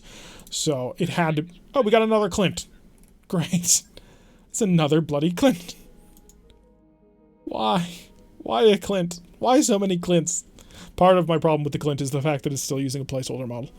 It's such a common mech, and yet it's a placeholder. Also, it's a 40-ton mech, which I'm not interested in. We saved the fusion core out of it. That's interesting. Okay, what's still left on you? 2 patchwork materials, the engine core, and a jump jet. It's supposed to have an AC-5 and a ballistics targeting computer, which would have been nice to have. Hi, can I fit one of these? Oh, that's not there. Can I fit one of... That's UAC 5 ammo. That would explain it. Ballistics. Good morning, sir. Did you take Ultra Autocannon 20s? No. That is the answer. No. How much heat does an AC UAC 20 generate? 16. Okay, so 32 heat. That's not as bad as I thought. Endo Steel, yeah, we've got Stealth and Stealth X. We don't need any Stealth X armor at the moment. So Endo Steel still doesn't get us under heat. Oh, we desperately need a double heatsink kit. We need several of them. We also need more double heatsinks, because we're a little bit low. Yeah, this would not work. We need at least a 55-ton mech if we want to do this. Maybe a 50-ton. You might... Well, we know you can cram it into a 50-ton mech. It's called a Hunchback. But really, you kind of want a 55, 60-ton mech before you start throwing an ultra autocannon into something. But it would be cool. The other thing we're going to need before we use an ultra autocannon is we need to have a weapon mount ++ or +++, one of the two, as well as an autocannon targeting computer, because that will remove the recoil that it generates, and if it generates no recoil, it cannot jam and explode on you. So there's that. Do we want to save this Clint? It's a 40-ton mech. It comes with a fusion core. What would I do with it? Because it's a ballistic mech. Let's go think this out, because we can't actually build it at the moment. We're too low in cash. So a 240 braided fusion core. Obviously, we're going to put an Ultra AC-5 on it if we got it. Which we might. UAC, yeah, we have an Ultra AC-5. Because in terms of weight, the autocannon 5 and the ultra autocannon 5 are not all that different. UAC double, so that'll give us additional ammo. The patchwork materials are helping out a little bit. We do, of course, how much heat are you generating? 6 times 2, so 12 heat is not bad. And we would want to put in endo steel, because endo steel is amazing. We may take it out at the end. We'll find out in a moment. What can I give you in terms of stuff that will make you useful? You do need an extra heatsink somewhere in this mech, but that's not a huge concern at the moment. I don't think I have a targeting computer for this. No, but I do have a sensor tracker, just for +1 accuracy. Comm suite for the cockpit item. Where did that go? There it goes. And a fire control system, oh, I do have a ballistic one. Okay. So that's actually not terrible accuracy. But it's a Clint. That's the ultra autocannon 5. So the heat is under control. The jump jet I think I'll remove for now. That gives me 4 tons. I've got 1.38 tons left. So we'll go down on the leg. Down on the leg, give me 1.5 tons. You have 4 energy, 5 support. I mean, I could go with just 3 jump jets, but that seems like a dumb plan. I don't know why, it just doesn't seem to be something that intrigues me. C3 for the additional resolve and the range. Does that give me anything else? No, no accuracy. Big Galactic Probe doesn't give me an accuracy, but it does give me sight range, which is useful. I need that random heatsink. Put it right there. And I'm a fan of electronic countermeasures, but I don't think I'm going to try and shoehorn one into here. 250 rate of fusion core is 15.5. The standard fusion core is 13.5, so we're going up by 2 tons. I can't do that. Cannot be done. Where's the ERs? I have 2 of them. So an ER medium laser there, an ER medium laser there. Puts me half a ton overweight. Which is really kind of painful, actually. Do I need this much armor? Because this would be very much a long-range fire support platform. But the firepower on it's just so disappointing. Yeah, I am thinking about just selling it. I'm just saying, is there a version of this that makes me so attracted to it that I want to keep it? And the answer really is a no. I don't like Clint's anyway, for a couple of reasons. But one of those reasons really does have to do with the fact it's still a placeholder. And I'm not the biggest fan of the Panther in terms of a model. I've got a Clint already. I don't really feel a need for it. Yeah, let's grab it. 281,000. That'll help quite nicely. Gets us much closer to our bankruptcy projections. And I think I want to move the Clint down, the Hatchetman up, obviously. So Hatchetman to the top. Trebuchet and Hatchetman are the 2 things I need to get done. Sell it and the engine. I don't know about selling the engine. You keep fusion cores, man. But we are going to chill for a couple of days. It's a 40-ton mech. That's kind of reason to dislike it. Wow. That's a judgment right there. Arbiter above the Clint, please. Okay. Let's go grab that mission. Oh, crap. Mech bay. Please don't wait. I didn't talk. I'll talk to you later. Oh, the IC? Yeah, we'll get to that when we get closer to the end of the month. Arbiter and also the trebuchet need a little bit of 10 or 11 care. Oh, I hate you so much for breaking that. I've only got 1 of these left. I just want to point out, if we lose 1 more of these, we're in trouble. 2 days for that. Confirm that. And the trebuchet is right there. Because the trebuchet has some broken stuff on it, which is not cool. Fix the broken stuff. Good. 2 days. Alright, let's go sell that internal combustion engine, along with any sort of minuses that we have, although it's become a little bit more difficult to find these things. Hello. Come to the store for me.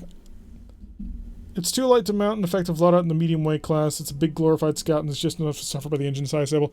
Yep. Yeah, that's definitely a way to look at it. 40-ton mechs are mental scholarly. Well, everyone keeps telling me that the Clint is just amazing. That it's the best mercenary mech money can buy. But I don't like it. I think it's terrible. I think it's awful. It's the sort of thing that you don't want to field. Alright, give me stuff, because I gotta sell engines. There's an internal combustion engine right there. Hi, sell 32,000. Not the worst thing in the world. We are close to being able to afford this. So, alright. My plan in 2 days is to take a $1 million mission. Because that is the way that we roll. So, barracks, quick check on the A-team, because they're going to be the ones doing that. So you're good. Awaiting Apex is orders. good. Flatline will be back in his mech, and so he's good. Punisher is solid. So let's go take that $1 million Lance contract. Because it shouldn't be all that hard. Aggressive negotiations. Take it for money. All of the money. For things and stuff. Okay, I'm pulling you out. I'm pulling you out. And I'm putting the Hatchet Man back in where it belongs. And where is Flatline? There's Flatline. Everybody back into the stock Lance. This is how we roll. If my charger would be picking bits of Clint out of its teeth. We can get chargers in the game. Apparently every faction uses them. So I actually did ask in the RogueTech Discord, and they were like, yeah, everybody uses them. It's associated with pretty much every group in the inner sphere. Just go look for it. Unfortunately, I think that means I'm going to have to take like 2.5, 3 skull missions in order to actually run into it, because technically it is an assault mech. It's a lighter assault mech, and it's not particularly well armed, but it is an assault mech. But yeah, picking up a charger would be awesome. Picking up a charger, putting claws, talons on it, spiked armor. I mean, if you really kitted that thing out for melee, it would be insane. Because assault mech levels of natural damage. And then you just give it all the melee weapons. Or, you know, a Hatamatochi with twin vibro katanas, because that's in this game too. It's part of RogueTech. I haven't run into a Hatamatochi, period, but I want to. So many assault mechs. If I could just progress through this a little bit faster, we would get some really cool stuff. So tempting. Really, really tempting to start making these 3-hour streams, but I can't quite manage that time. Because it would be really cool. Alrighty, what are you going to give me? Let's go drop down and say hi to Steiner. This is Steiner, people. It's only 2 of 9, which means we are obviously going to run into some of the best future tech that you've ever seen. And how could you possibly not take the amazingness that is salvage? Huh, this is an interesting map. Reinforcements are behind... Oh, okay, this is a big map. So reinforcements have spawned behind me. Enemies have spawned there, and the main general is here. We are only here to kill a diplomat. Let's go try. Because if I can kill the diplomat and run, that might be the best option in terms of a cash payout instead of turning around to kill everybody. Because we don't need to. Maybe take an hour. We don't stream DCS World all that often. So, I mean, I'd like to make DCS World a little bit more of a common thing on the channel, but I don't have time. I wish I did, but I don't. Sprogue is not happy about that, but it is the way that life is. And also, Falcon 4 BMS just came out with their most recent patch, and I want to spend time on that too. Oh, so many things that I wish I had time to spend on. Of course, it's a prime spot for an ambush. That's why we're ignoring it. We're just gonna blitz right on through and kill this guy. This poor Sprogue. Yes, Commander. If you do that, he'll get his head inflated again. Copy that. Alright, it's time to go figure out who you were, because technically you are within my sight range. And I can jump up to you, so if we're lucky and it's just like a fire starter like it normally is, we should be able to bounce on top of this guy and kill him. Might be the best option, but by committing to it, you'll be penned in, go kill those isolated reinforcements too late. Yeah, we're committed to it at this point. The isolated reinforcements... If I were doing this for salvage and it was a good salvage payout, I'd turn around and I'd annihilate everybody. This is what that's an assault mech. Well, it could be, but I'm actually pretty well equipped to dive on top of a single assault. I've got armor penetrators in the Black Sheep. I've got a lot of crit seeking out of the Trebuchet. I've got maneuverability out the wazoo with the Arbiter, and it's a Scarecrow, of course. Duck, everybody. It's time to have to deal with him. Okay, I see. It's cool. We get that. Please don't lock up, game. Is the game broken? Has it decided that seeing the blackjack alone was just too much to handle? Too much awesomeness on screen. It's a Lyran Scout mech. That's every single assault ever made. Alright, so it's a 40-ton mech. And it may have broken the game. It may have broken the game.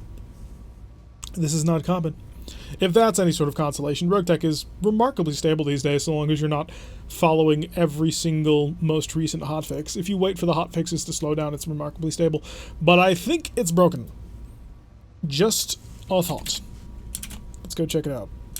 Come over to my other side of my screen. How are we looking over here? Specifically, the phrase tends to refer to an atlas, but yes, I'm aware. Alright, let's see if RogueTech has stopped responding, because I think it may have. It has stopped responding. The Scarecrow's so terrifying it broke my heart. Yes, it did. Alright, so that's unfortunate. So we are going to have to rebuild from the beginning.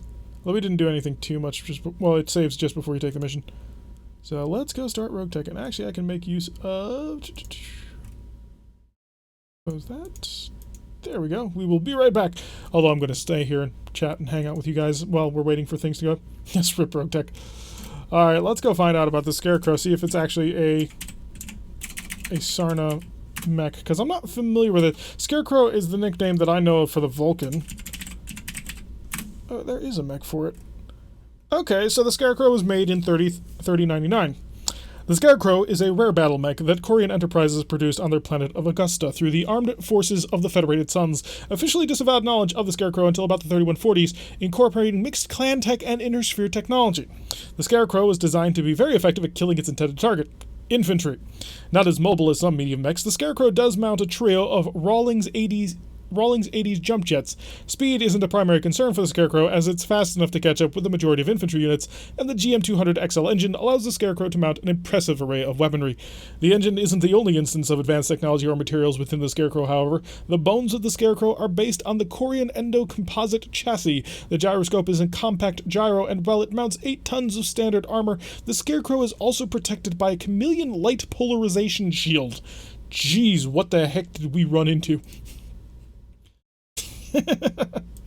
Alright, so which variant was it? Was it the stock? Yeah, it was the stock F4, so that is 3 Clan-Tech ER medium lasers, 2 medium pulse lasers, 8 Clan-Tech light machine guns, 2 Clan-Tech light machine gun arrays, 2 ER flamers, which I didn't even realize were a thing, and 2 anti-battle armor pods.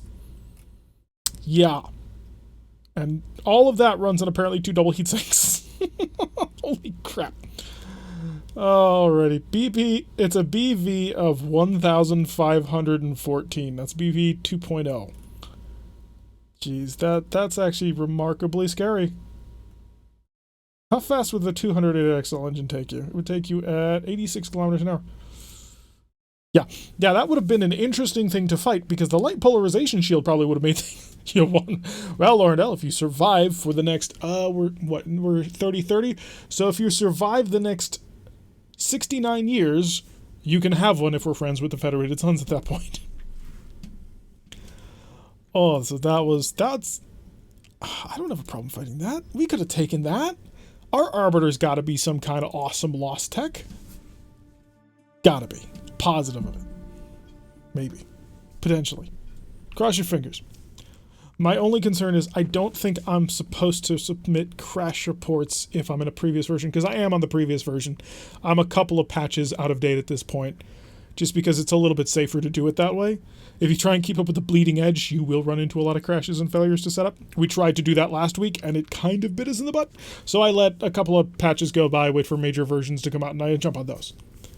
Although, I came really close to getting into the most new alpha patch that came out.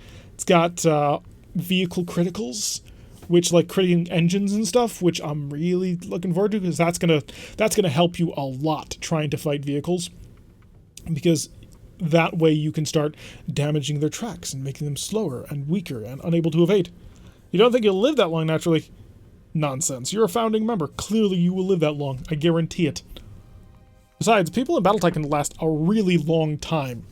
Even in the inner sphere, your life expectancy, if you are like in a high level of society, which, you know, a successful mercenary company kind of would be, you can survive for a very long time based on the medical coverage that they actually give you.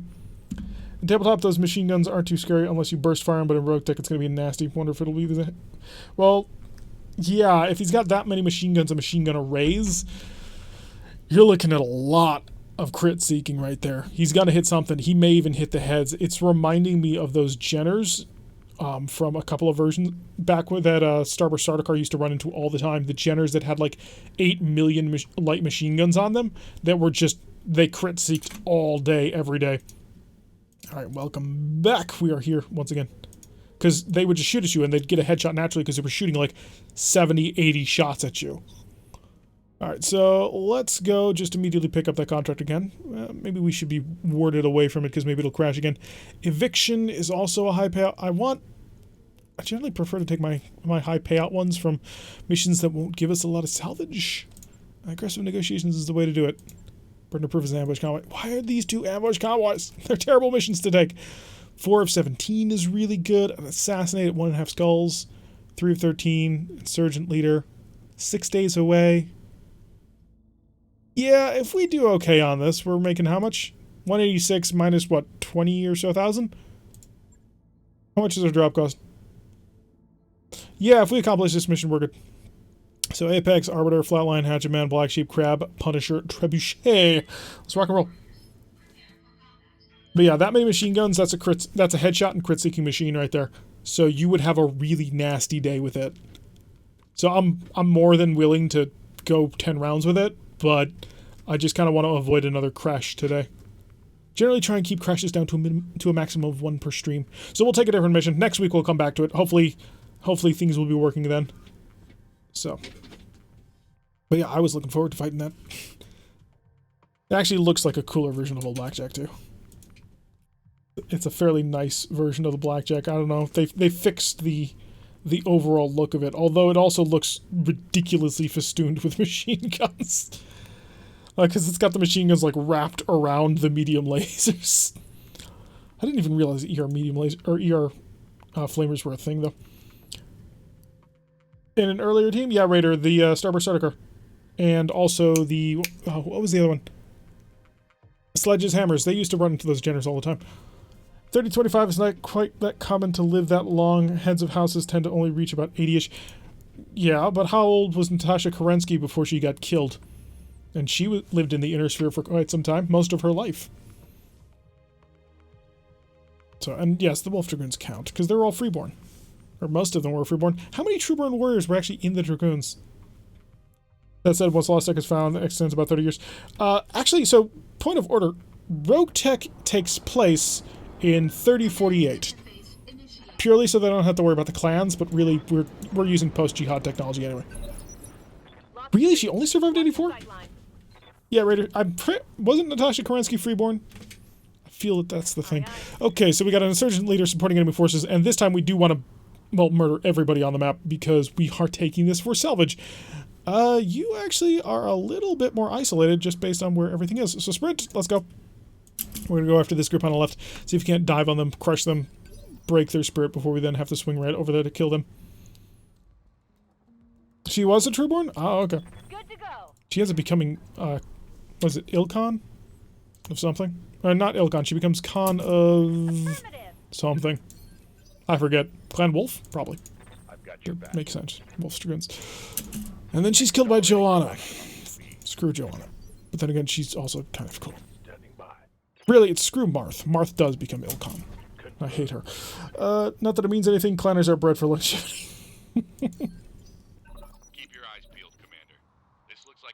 No, we maneuvered away from the ambush position, which was right there in the middle of all 3 groups. We'll be fine. Awaiting orders. But no, screw Marth. Still screw Marth. I mean, what she did was total bullshit. Hi, Urban Mech RHW. Not sure of that variant, but we're going to find out shortly. A Huron Warrior. What? And a Hetzer. So we just walked into a lot of pain. Oh, I should not have fired the rocket launcher. That was a bit of a waste. And Clan Lens Fast 30 is near death. And Clan Society plus 40. Don't live too long. Get put of a slow move. Yep. Commander. Go charge that machine gun nest so that my mechs don't have to worry about it. No shooting, just running. Yeah, shoot at the Urban Mech. Just keep the fire going. I get the feeling that this is a very nasty group because I heard about Hurons in another place and I'm a little bit concerned about them. I'm gonna read the second book, The First Clan Invasion. Man, the industry houses are so mature. Well, yes. So are the clans, though. Roger that. Urban Mech. Hetzer. Bomb the Hetzer! I mean, I don't think we'll break him, but, you know, every little bit counts. Hetzers need to die as soon as possible. Hetzers, Saladins, and what's the other one? What's the hard-to-kill one? What can I do for you? It's like Armored and maybe Demolishers. It's not a Demolisher, but... yeah, 19. Urban Mech, just take all the fire. Hey, we actually hit him with one of the large lasers. That's lovely. It really depends on which book you're reading to determine whether or not they are an immature jerk or they're actually somebody who is insanely clever and protected by enough plot armor to protect you from battleships. There's a group of people coming to ruin your house and you can't find you in yourself to put aside your animosity. Well, when you think about it, they have been fighting... Yeah, that's what I thought. You've got a Gauss rifle. You've got to die first. You've got to die now. And that's with a Hetzer on the field. Does the Huron have a model? He does! Oh! Look at that! Isn't that not crazy? I'm sorry, it's not that crazy, but it still amuses me. Yep. Yeah, I know. They've been talking about this on the RogueTech Discord. I did not expect to run into one on a mission such as this, but I'm glad that I took this for salvage. Oh, we're gonna die. Is that a hero mech? Let's go check it out. Huron were HURWOR4L. So no, it's not a hero mech. Otherwise it would be named. So if I wanted to shoot you, I would have amazingly good accuracy to do that. But at the same time, I will be placing myself in the absolute middle of the universe. And that's always a bit of a negative. So we're looking at an accuracy of 63. And over here.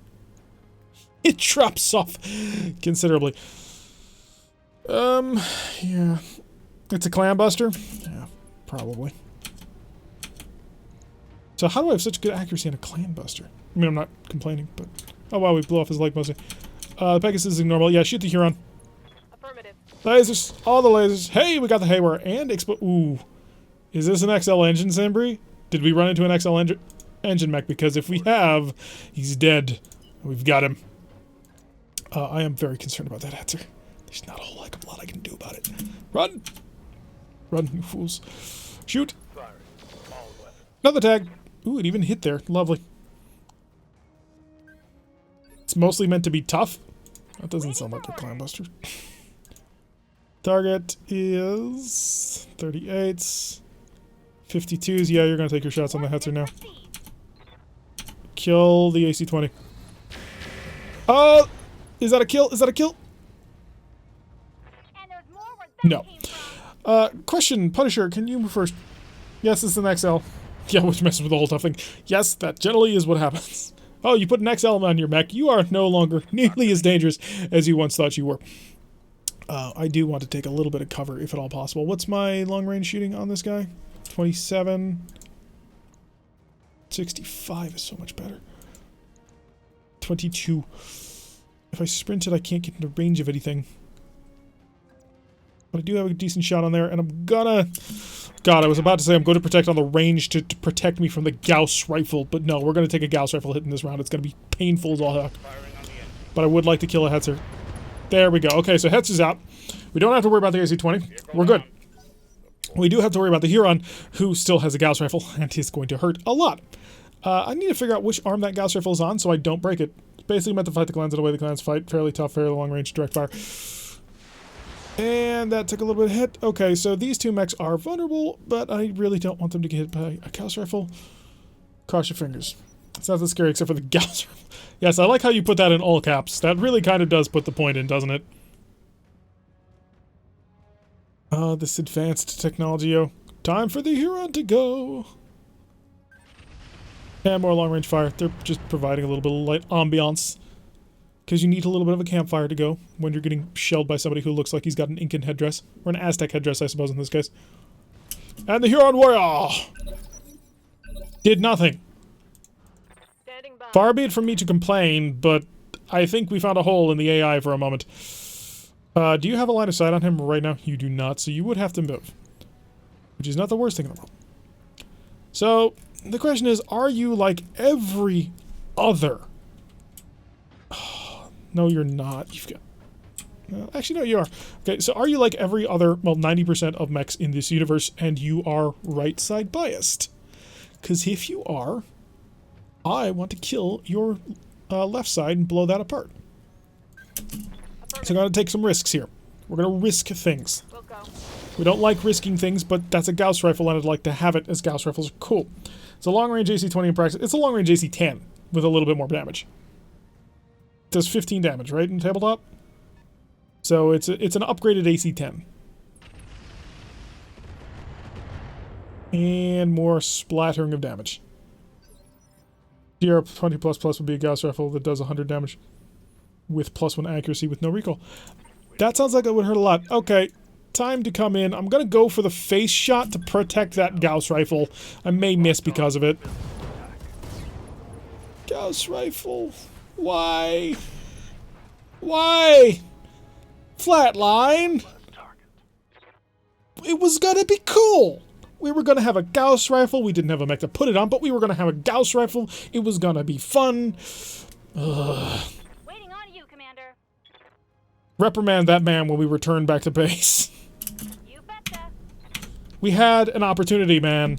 We had an opportunity to get something really cool. And how do you miss 2... So you see, the Black Sheep herself is so distraught from that she missed 2 71% chances to hit. Flatline, we're going to have words. Running through the fire was probably a bit of a bad idea.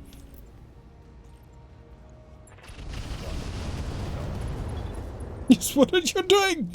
Oh, we even got a head hit in there. Nice. So you're going to be falling down with a headshot. That's wonderful. 15 is off, 20 usually is overkill. It's enough to headshot. Yep. And head capping is a lot of fun. In the very first Mech HQ campaign that I ever played, I actually did have Sprogue and Mitch involved. And Sprogue wanted an Atlas with a Gauss rifle on the side, and it was hilariously effective. Yes, now it's all gone. Thank you for reminding me of that fact. Oh, by the way, we're being assaulted by Maxim hover transports. Yay. Stop shooting me in the back. You need more practice. Ranger, a Raven. Really, none of this is interesting. Although, it depends on what you got. If this is like some sort of ultra super death AC-20 that you didn't shoot, so I doubt it. And a Pegasus, you know. There's that, too. I don't know what's in that, but we're going to find out. And the way we're going to find out is we're going to try and knock off your other leg. Luckily, it's your left leg that's intact, which allows us to easily shoot you like so. Hi. Confirmed. Whole bunch of hits on the leg, and, well, actually, no, one hit on the leg. Maybe it's a nuke urban mech? It's not, because I have nuke carriers off. Although they are in the game if you want them to be. So if you are looking for that level of challenge, RogueTech will provide. There is a level of difficulty in this game that I have not broached just yet. But at some point I will have to. Just because it's ridiculously cool. Roger that. Okay. Let's go kill Deadfires. So much damage. Let's go multi-target, people. You. And you. Turn these to B, turn these to B, turn these to B. Let's see if we can't eliminate most of the competition. Really? Oh, should have done it the other way around. And left torso gone. And he's got 1 health remaining, and he ejected. Lovely. Alright, so we've got just a Pegasus left, and Flatline and Black Sheep are ready to go. Flatline, go stomp me a Pegasus, please. 71%, you don't say 81, that's a little bit better. And... gone. Wait, what? Okay, that was the reinforcements. I'm like, wait a second. He was the leader of this group, a Pegasus? Clearly not. Alright, let's see what we've got. So we've dealt with the reinforcement lance, and the primary supporting lance has not been killed just yet, but that's okay. They've got a Raven and a Maxim so far that we've seen. So we're going to get on the move, come around. Can I not go through the flames? We're hoping to avoid the fire and the flames. I will try and stop making reference to that song, but I'm not sure it's possible. I think we are a little bit stuck on it. A Stinger? Okay. Not particularly interested in that. So the trebuchet should be able to just basically walk up and nuke it. There should be another mech somewhere. Or vehicle, I suppose. Probably a vehicle. I think we saw it, too.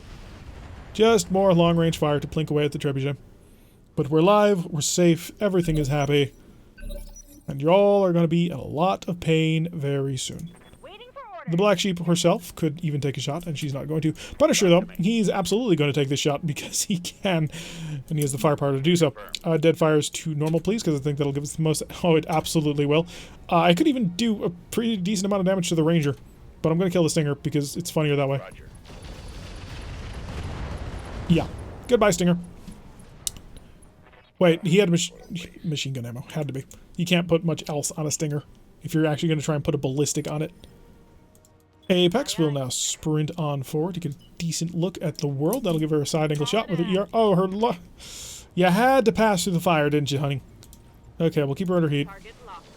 Ooh, we managed to hit him with the tag. Waiting on you, Commander. And I do have a shot on you. I have to walk through the fire, which is unfortunate, but that's okay, because my heat is not under control by any stretch of the imagination. C3 Master, I'm going to have to turn off an entire large laser. Yeah, keep the small laser off as well. One shot! No, did not happen. Did not happen at all. Hey! Stand still when I'm attacking you! Times are tough. Alright, let's keep going. Let's keep going. And it doesn't really matter if the Hatchaman gets lit on fire, because the Hatchaman doesn't really care. At the end of the day, he's perfectly content for anything that happens. Please stop. Please stop. Or you're gonna get that song stuck in my head all day. And a 45-ton little truck. How cute. Please don't tell me you broke again. No, good. There we go. Oh, wow, you're actually a little bit more dangerous than I thought you were. Are you a headshot crit? Hit, Commander. Yeah, but he shot a lot, and if even one machine gun bullet bounces off your head, you take a headshot, which is a little bit ridiculous, but we'll work with it. Alright, Apex, go break me a truck. How much health does he have? Oh my god, that is a ton of health. What built you? Let's go walking like so, because it'll keep us protected from the most amount of targets. Confirmed. Hello. High accuracy. Break it. Well, he's been exposed, and damaged, and marked, and haywired. So there's that. What can I do for you? The Black Sheep herself will have to get involved, clearly. Hi, do you have a target? You have a fairly decent target. Got it. We are still on fire. Large laser on anyway. Let's go cook him. Of course. Of course that's how you work. Ready for orders. Well, luckily Flatline is here for the backup. If he can, you know, actually hit him. It's going to be a 97% chance to happen, but hey, we're about to see. Good job. And that is why he's on the A-team. So the Ranger's out of the fight. A whole bunch of machine guns just cluttered up the loot table. And Punisher can actually get fairly decent shots on people if he wants it. Which he does, but it... Oh, there we go. 39. Yeah, we'll bombard the Maxim. We may as well at this point. Oh, a fairly decent amount of damage to his forward hull, so at that point he's in a little bit of trouble. Let's see what the enemy wishes to do in response as we burn down the entirety of the forest. You know, we are like the opposite of Greenpeace at this point. Just slash and burn. We need a roughneck. After all, we do this much damage to the forest, we may as well actually get a dedicated logging mech to do something about it. Maxim's gonna back off and lob a couple more missiles by way of the trebuchet. Doesn't look like he actually managed to get hit. All of it hidden behind this glorious haze. Alright, Apex, you got it. Do you have a target? You do. You have several targets, actually. Really, you could break anything that you wanted if you can see it, which you can, by the way, and so... Cook him! I take that back, you weren't able to do it. You have exposed him for the weakling that he is, and that should be followed up quite quickly. Can I get a shot? Sprint. We just gotta keep him on the move. Probably won't hit, but hey, lob it. There we go. Hey, he managed to steal the kill from me. And didn't actually destroy the SRM-6, so a whole bunch of SRM-6s to clear up the loot table. So there is that working against us. Hi, I'd like to get a line of sight on you. Roger. I mean, I don't think it's going to happen, but I'd like it to happen. Okay, we're down to 2 more rounds of shooting with our normals, and then we've got several rounds of shooting with our dead fires. Let's get out of this fire, because it's becoming a little bit ridiculous. You're actually going to run over in this direction, because I can see a ramp down in this way, and I want to just sort of guarantee that you'll make it. Alright, enemy turn. What are you up to, friend? What is your plans? And there goes the fire. Good, he didn't start a fire. That's the important thing. Once you start the fire, it starts to get out of control relatively quickly. It's a very cool mechanic, don't get me wrong. But it does mean that you want to be somewhat careful on forest worlds. Because like, oh, suddenly the entirety of the terrain... Ooh, if you go there, you're going to block everything. If you jump here, you will not block everything, which is lovely. Hello. I'm on top of you now. Penetrating hit already. He does have an... Well, if he's anything like most normal versions of that mech, he's going to have an XL engine. Copy that. Hi. Oh, fairly good chances to hit, too. And target detected and acquired.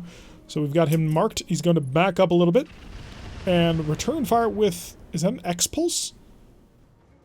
No, that's just a small pulse. Those small pulses are pretty cool. He is over the red line now at this point, which means Apex hitting him with Haywire will be very useful moving forward. Will the Black Sheep herself have an aim target on him? She will. Oh, might even be able to kill him if she blows off that one torso. Hey, and look at exactly what she did. Lovely. So that's going to be a whole bunch of Raven parts cluttering up the loot table. Really, we only have one interest of anything, and that's the Huron at this point, because, you know, it was going to be a Gauss rifle. Yes, I'm a little bit broken up about it. It was a Gauss rifle. Gauss rifles are awesome. We don't have a mech to put the Gauss rifle on, but we can dream. I mean, what mech would you want to put a Gauss rifle onto? Let's see, for me, it would be a Bushwhacker. I think Bushwhackers with Gauss rifles are very cool. They normally have LB5s, I want to say. I hear ya. Fairly sure it's an LB5. It might be an LB10, but I'm pretty sure it's an LB5. Got it. Max speed. Because sort of their main cracking weapon is a is the large laser on the nose. Yeah, we would have loved. Hey, you've got a PPC. Several PPCs. What? So that was 3 shots from a PPC. That's got to be light PPCs, obviously, but still rather terrifying to actually have to look at. Next mission, Derek will carbon. You could have put the gosh of one. Well, a Bushwhacker is good for anything, so there is that. Hey, it's that triple PPC Wolfhound we've run into before. Hey, he's been haywired. Okay, so he should be less accurate. Oh, getting the Hatchet Man into range is going to be tough. It's going to be a long trip. He's backing up a little bit. He decided he no longer wants to actually engage people. He's terrified of what is about to happen to him. Which, you know, to be fair, he should be. Wait, who's left? Oh no, it just glitched out on me for a moment there. So we're actually going to be within Deadfire range. Hi! Deadfires? No, just normal. Please, normal only. Because reduced damage, but we are starting to spread some on him. And you are not going to be in this fight for a long time. Odds are, it's probably going to be the Hatchet Man to chop him in 2, but you never quite know. Commander. Apex, keep messing with him. That's your entire goal and plan. Hi, I'm next to you. You have a snub, which means getting next to you is probably not the best plan we ever had, but I've haywired you twice, so maybe that'll help out a little bit. My machine guns are empty. Ooh, so we're out of our thing. Or whatchamacallit. Now, what is the name of that thing that we're looking at? Yeah, we'll do it, because I doubt he'll move forward. And if he does, we'll hit him next turn. We're out of haywire. So that is working a little bit against us. Okay, Punisher is up, and Punisher will indeed be able to get in point-blank range Roger. with his dead fires. Yeah, that's not particularly great. Fire! Okay, starting to weaken his armor. We can get into his back soon. And he is within range to be able to be... Well, duh! Yes! It's time to go! Totally forgot. I totally forgot she has that. Fire the mask! Managed to hit him once, too. That's lovely. So she basically got to be able to skip over like 2 turns of effort. Oh, that snub just hurts. Luckily, the armor managed to take it all of it, and he is overheating. And guess who's right next to him? Yes, Commander. Alright, Apex. Jump for it. Prepping for jump. Surprise! Firing at enemies. So he's having a bit of a bad day, I'd imagine. Oh, he gets to move first? Really? Oh, good. He decided to move in close. Oh, jeez. There's LRM ammo in there. If that had exploded, that would have been bad. But apparently he's moderately suicidal. Turn the mask off. Mask is off. All is safe. Hi. Large lasers, of which only one will hit. Structure exposed. Flatline, would you like to break him? You don't even have to move to do it. Oh, you do, apparently. 90%, 86%, so, yeah, we have the high ground. Hello. Goodbye. He's still alive, which is a bit of a surprise, if we'll be completely honest. I think he's alive. Or maybe not. No, he had an XL engine. Okay, lovely. So, we took a nasty hit on the trebuchet, but it's still intact. We're still okay. That trebuchet is not designed to have people get behind it. It's really not. It's where the thinnest armor is, and it's mighty thin. It's rather dangerous, actually. But it normally doesn't have a problem because it's when you use your dead fires, you basically kill whatever you aim at, and when you use your LRMs, you're nowhere near the enemy anyway. Alright, so 198,000, that'll actually get us above the level of what we need to pay in the next few days for our contract. 1, 2, 3, 4. Yeah, there's 4 parts of that. You know, I could do that. I'm not going to do that, but I could do that. The AC-20 off the, whatchamacallit, a Howitzer 2000. What? This weapon has a recoil of 2, deals area effect damage within 60 meters of the impact. Additional secondary effect is 30 to the primary and secondary, so it's dealing 60 damage to the primary, because if it hits. Needs to remind you your neighbor... Need to remind your neighbor of the noise. Chug some budget over to Rowdy Town over. Can't afford too fancy Long Tom. Look no further than the Quick Sell. Work hard to bring you the finest weapons. Our Howitzer 2000 is based on the well-known newer designs coming straight from Terra. Okay. Uses heavy rifle ammo. Has a minimum range of 200 meters. Most of our mechs don't even run that far. That's rather amusing. We did save the ER large laser off of the Hurl, the Huron. So we'll possibly take the ER large, if any weapon. You could have made Gauss. All you had to do was attack the already open side. It would have been fun. Sheath Beacon, because that's amazing. Endosteel, I have one already. 250 Radio Fusion Core, I think I have one already. I do. Ferro Gyro Defense, thank you. Heatsink, lots of heatsinks. Heatsink double, just a random one sitting there. And a null sig. Why not? Reinforced legs, sensor powered, PPC capacitor, which we don't need. Upper recoil. Well, there's the ballistic recoil thing that we needed. These are all better. AP ammo, times 2 criticals, minus 50% armor damage, plus 50% damage to structure. That's not how AP ammo works. Whatever. A Sabo rifle. Okay, so this is probably what they were putting through the howitzer. Plus 50% damage to armor, minus 50% to structure. Weapon deals 50... Haha, I see how that works. So 50% of its starting value at long range, but the thing is that its minimum range is already longer range than several weapon types. AX is acid ammo. Okay, the Sheath Beacon is too good not to have, because the Sheath Beacon gives you an ECM bubble without having to actually pay for the ECM, which is hugely great. So I'm gonna take that. The Gyro Defense is just huge. I'm putting that on the Hatchet Man without a second thought. It'll be amazing. And the Nullsig is also really cool, and I could probably put that on the Hatchet Man too. I mean, there is an ECM rework coming, but I like Nullsig. I think it would be very useful. Oh, we only got one Huron part, and we did not get the unfortunate... We did get the AC-28 ammo. We did not get the ER large laser, which is not the biggest deal in the world. ER larges are cool. I mean, they do a lot of damage. They are very nice. We have an enforcer in the Rippers Rumblers campaign that has one, but they're not something that I'm going to, you know, trade a Sheathed Beacon for. So rather terrible RNG rolls in order to get the stuff. We got a whole bunch of small lasers, which meh, and a single Huron, which is again meh. I'd like all of the Huron pieces, but a single one does not exactly help us. Although if we run into another one, if we manage to just blow off his side torso, then that would give us the 4 parts that we need. But you'd need a 4 of 16 mission, or 4 of 17 mission, and those do not come by easily. So a little bit meh. We ran into a really cool thing that would have been lovely to steal, but we came this close to a Gauss rifle. I would have taken the Gauss rifle, even with all that extra stuff. I probably would have taken the gyro, just for the guarantee, but it would have been really cool to have all of that stuff.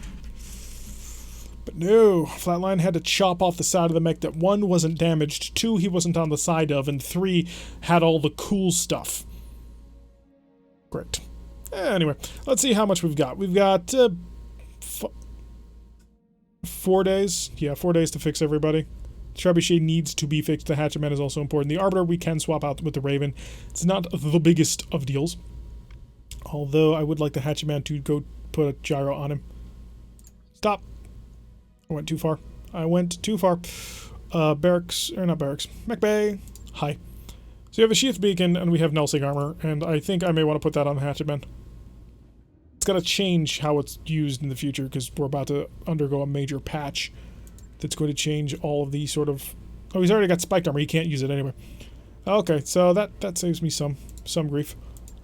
But yes, you are definitely, absolutely getting, not the sheath beacon. Gyros are higher. Right there. Gyro defense plus. No additional weight, 45 cost only, and that will give him max evasion, max pips. I mean, it's fantastic, and +1 defense against being hit in general. Gyro defenses are one of the best ways to upgrade your mech if you don't need the Gyro Ultralight or XL, because they're really useful. We are looking into getting another set of Talons. I don't know if the Spiked Boot or the Talons are better, but I'm going to guess that the Talons are, because Claws are better than Spiked Fists. So, based on that small data point, we can assume certain things. So, in one day, that'll be done. The question is, does the crab... Yeah, this crab's carrying a spiked helmet. You have a pirate fire control system and a slick suite. Huh. Hey, Trebuchet. There could be some modifications we might be able to make to you.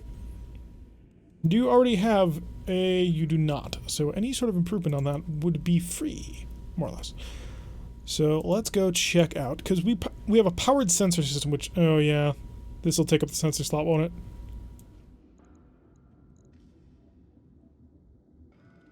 I mean, it gives him an electronic warfare suite, which is interesting. And, you know, I could actually combine that because he doesn't have any armor at the moment. I could give him the nullsig. I mean, that would be super expensive, but we can do that. So the sheath beacon is plus 10% increased sensor range. Ooh, this might be better on the Arbiter. Yeah, I'm thinking that. Shares functional sensor information, advanced, yeah. So actually, no. We won't do that. We'll probably think about putting what broke. No, probably just because it's a sensor system. We do have a set of powered sensors, right? Sensor tracker? Yeah, sensor tracker, which gives him a flat +1 accuracy. So that will increase the accuracy of his LRMs even more, which is huge. So we're looking to just sort of buff these into the universe. That'll also fill out the cockpit, because as far as I know, there's no life support systems. If there are, I don't know of them. The armored cowl would be cool, but I'm not willing to swap out a slick suite for it. So, and the spiked helmet would reduce our vision, because of the sensor tracker. So one day on the Trebuchet, that'll make that a little bit more effective. Apparently it's really expensive to swap out sensors. And the Arbiter is currently under repair. So it's really one day to fix pretty much everything here. One. Oh, good. A little accident. We will trust Yang to handle the situation. -2 tech points, yeah. The other one is morale, and we really can't afford a morale penalty at the moment. So that actually is going to really suck, because I have a couple more repairs I want to do. Mainly, I want to put a sheathed beacon on this thing, and that's not going to happen anymore. Because we've got 2 days, and I'd like to take another money contract if at all possible.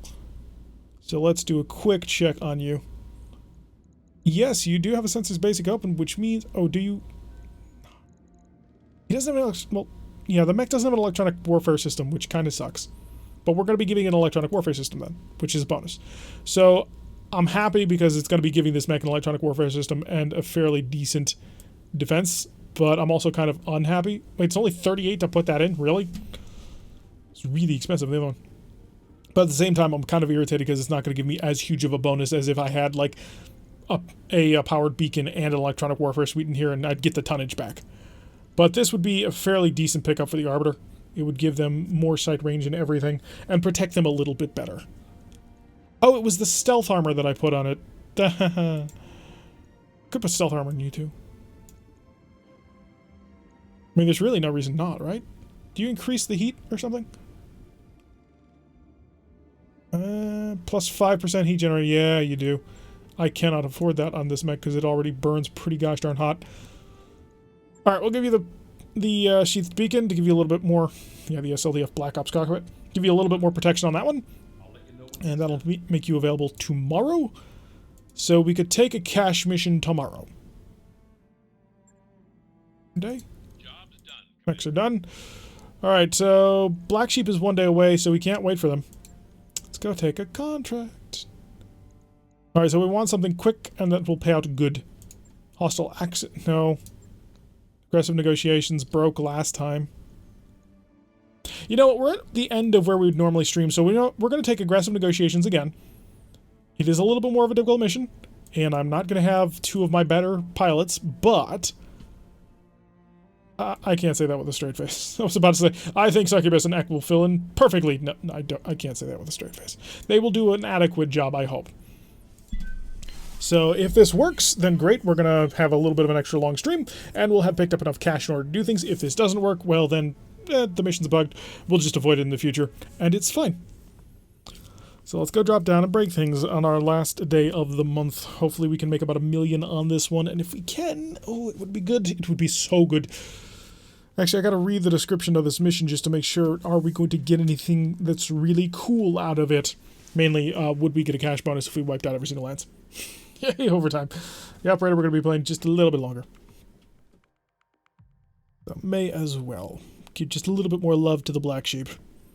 After all, they are the company that Laurendale made a custom thing for, which is really awesome.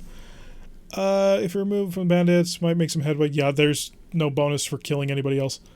That's unfortunate. It would have been nice if there was.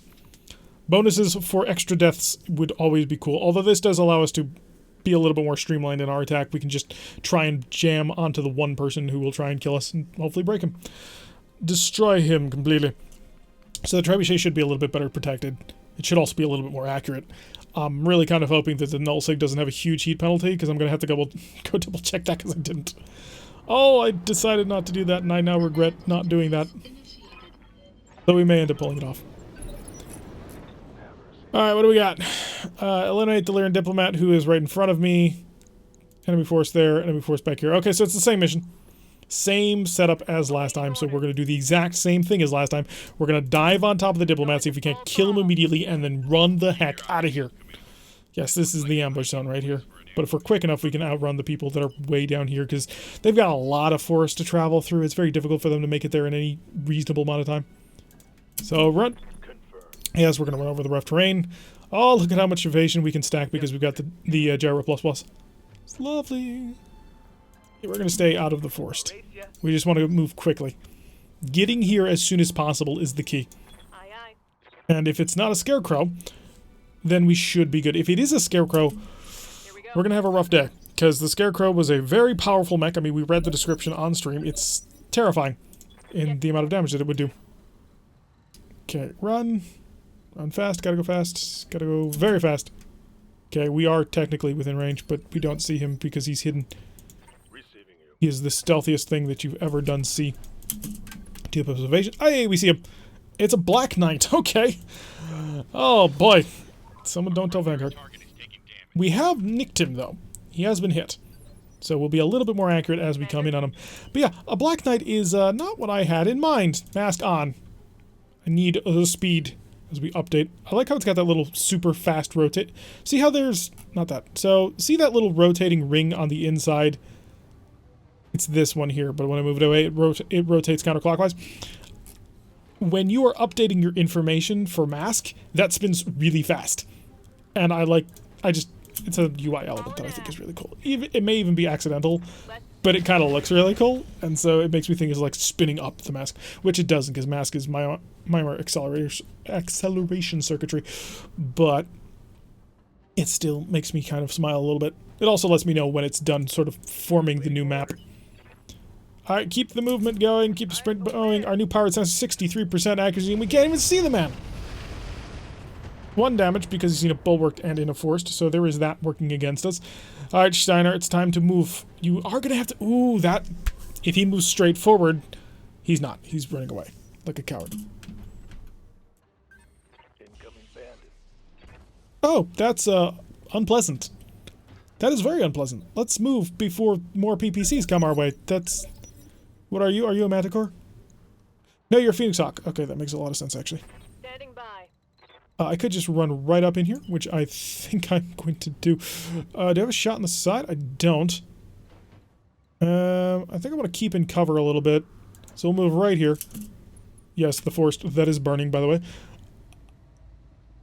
You're scary.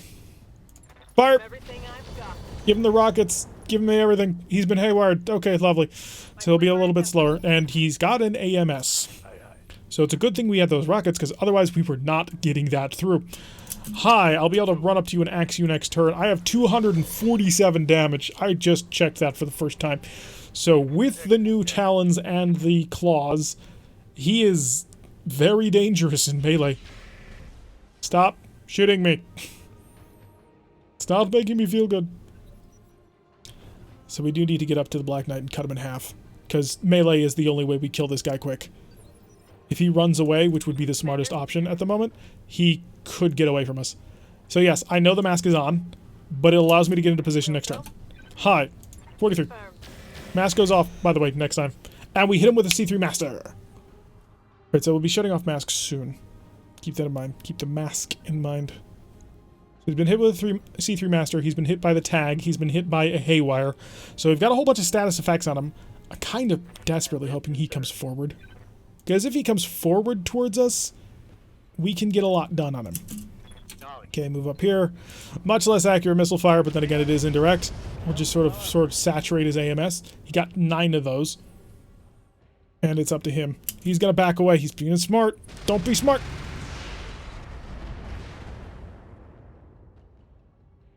In the words of Ego, the living planet, what in the hell was that? He doesn't actually say that. I believe he says, who the hell do you think you are, or something like that.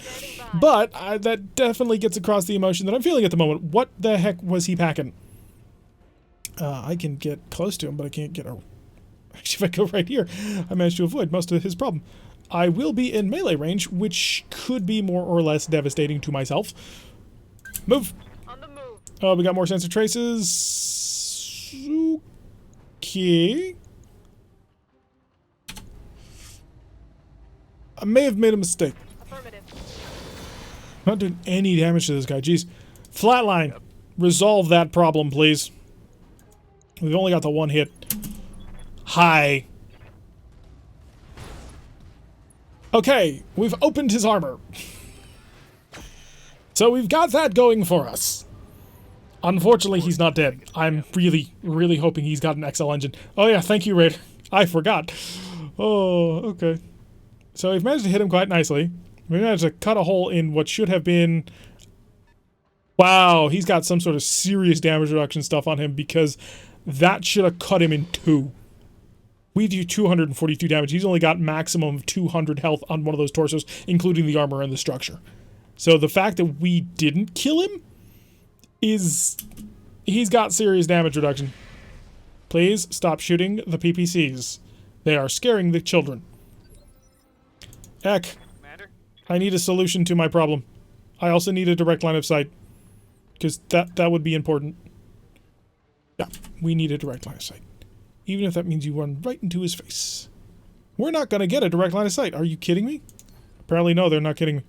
I've just been informed that this is, in fact, real life. Okay, how about if I just sat still and shot at him? Because we've got a spider moving up on me. A 17, that's not good enough. I need a movement. 22. All I need is one gosh darn hit. And that's going to be harder than I'd like for it to come by. 30%. Come on, I just need one hit on that right torso. We got it. Okay. Target's destroyed. So, where's the evac zone? Oh, good. It's right nearby. Oh, lovely. Lasers and heat. That's an interesting combination. So, Succubus will be able to retreat safely. With the mask on? No, we'll shut the mask off. If we keep the mask on, she will crit her legs. She'll be much slower. It's not fun. Stop shooting me with SRM2s. I suppose it's better than getting shot at by... Okay, mask to off. Thank you. You had a 50% chance to fail that one. I need a better pilot so that she can not have such high chances of exploding herself. Because that's scary. You need an zone that isn't... 72 lances. Yeah, we've kind of lucked out on this one. Sprinting time! Oh, just so much speed. It's beautiful. The Hatchetman's going to have a little bit of a harder time. Flatline! Run! We are able to stay off the map. Lovely. And then currently that does leave our Trebuchet out front, which is not a good thing, because that Trebuchet is not exactly great at trying to fight people super... Actually, no, I take that back. He is fantastic at it, but more importantly, his back armor is not. So, we need to get out of here. Spider coming up. Are you a Spider or a Venom? Well, Venoms are technically a different mech chassis. Well, no, it's the same chassis, it's just a different mech. So it's not a Venom, and we're not fighting Curita, so that makes sense. Okay, we finally got hit by that Phoenix Hawk. Nearly tore off our leg. But he is overheating, so he's cooking himself to do it. Up Armored Saladin. Who invited you? He missed by 2%.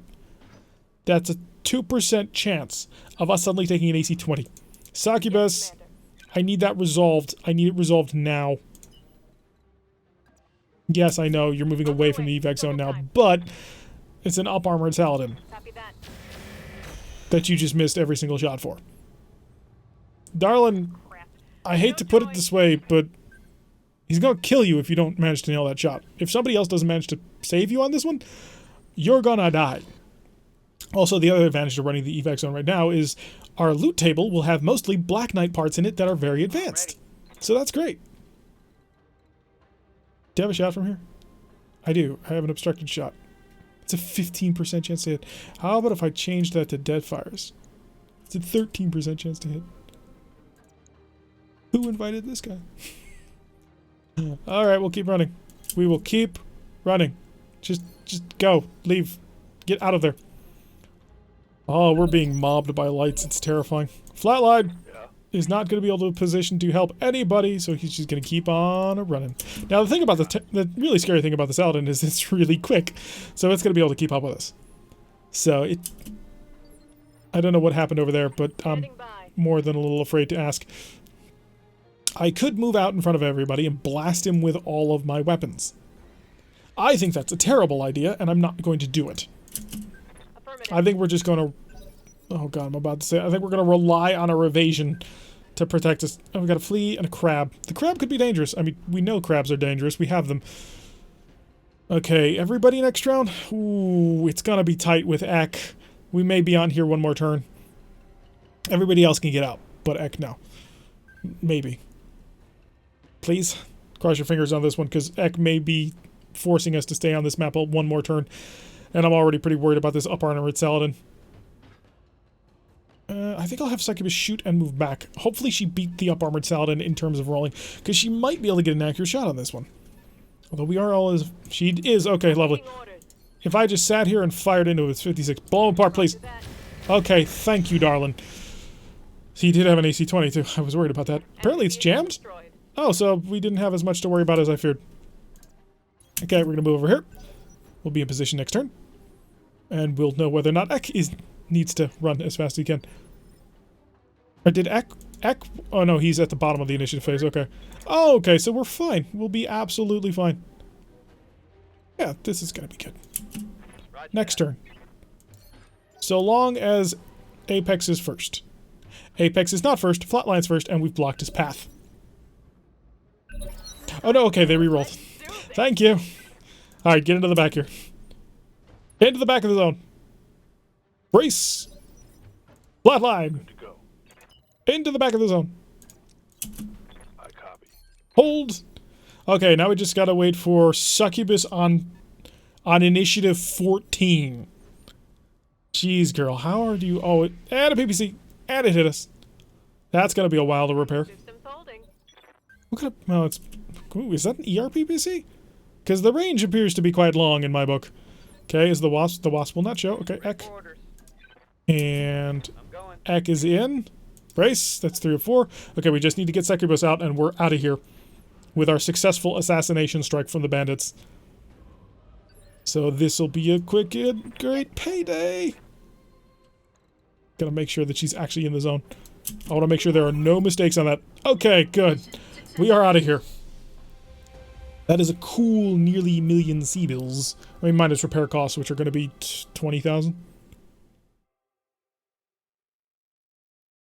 Taking a couple of PPCs like that is not exactly the best thing for our health or our budget. If we hadn't taken that, we would have been fine. But I want to know what the heck was on that thing. Unfortunately, I'm not going to be able to check it.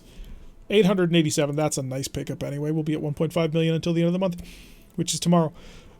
And we picked up 2 kills. So the Crab, of course, managed to blow up a Saladin, and the Trebuchet managed to blow up the Black Knight. What did we get from the Black Knight? We got...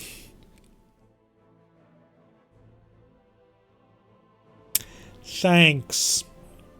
I just feel so blessed. Well, that sucked. But we came here for the money. We didn't come here for the salvage. If we had, we probably would have picked up some really nice pieces of kit that might have been worth more. But I wanted to have a cushion of cash. There's always that. But hey, we're going to survive to the end of the month. Now, I'm happy. We managed to accomplish that mission with half of the B team and successfully destroyed a Black Knight. Although I really want to know what kit was on that thing that allowed him to take a 247 damage axe swing and take less than 200 damage from that. I want to know. Inquiring minds wish to know. Because that seems to be some really nice armor. And I'd like to steal it. Because I'd like that kind of damage reduction. Only 9,000 for the next 5 days. Ugh, that means 2 days for somebody and 3 days for another, right? No, it's just a total, so 221. So we will be ready to go in 3 days with all of our mechs again. So let's chill to the end of the month. Hello, end of the month. We are down to 943,000 Seabills. We're going to keep it on normal because that's where we like to be. No plus, no minus, it's all just safe. And one more day on the crab. Okay, we are done. Everybody's fixed. He was in trees to 20. No, because melee ignores bulwark damage reduction. So that wouldn't have helped him. So melee ignores a lot of really fun things. It makes it very, very dangerous. It's one of the reasons why melee is so brutally powerful in RogueTech. Aside from, you know, all the abilities to stack ridiculous melee increasing things.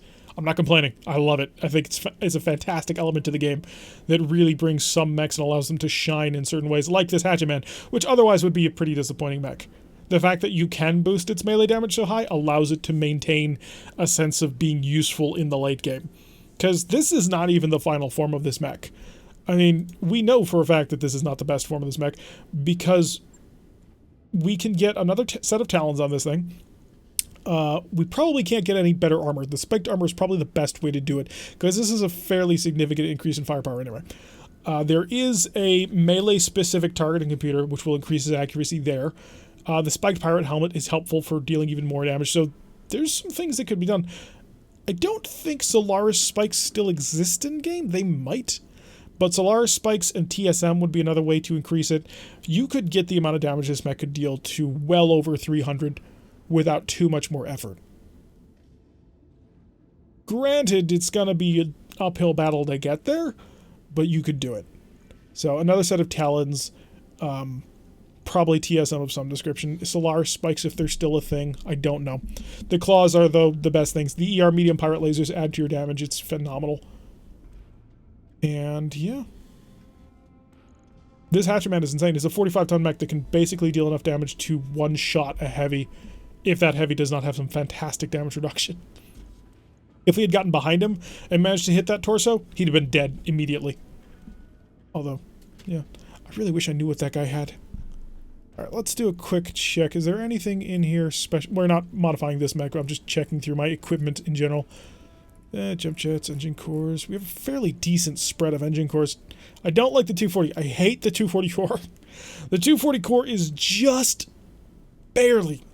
It's a half a ton less heavy than the 250. And yet it forces you to take up a ton for the heatsink. I hate this core so much.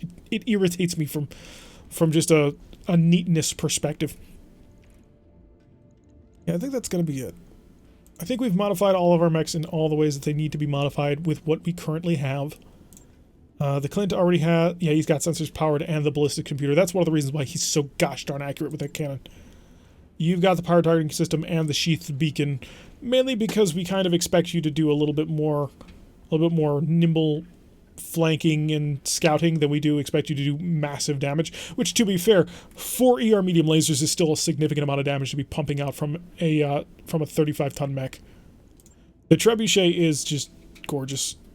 I mean, this version of the mech is beautiful in so many ways, because the amount of firepower it brings with the LRM-15s with the Deadfire ammo option.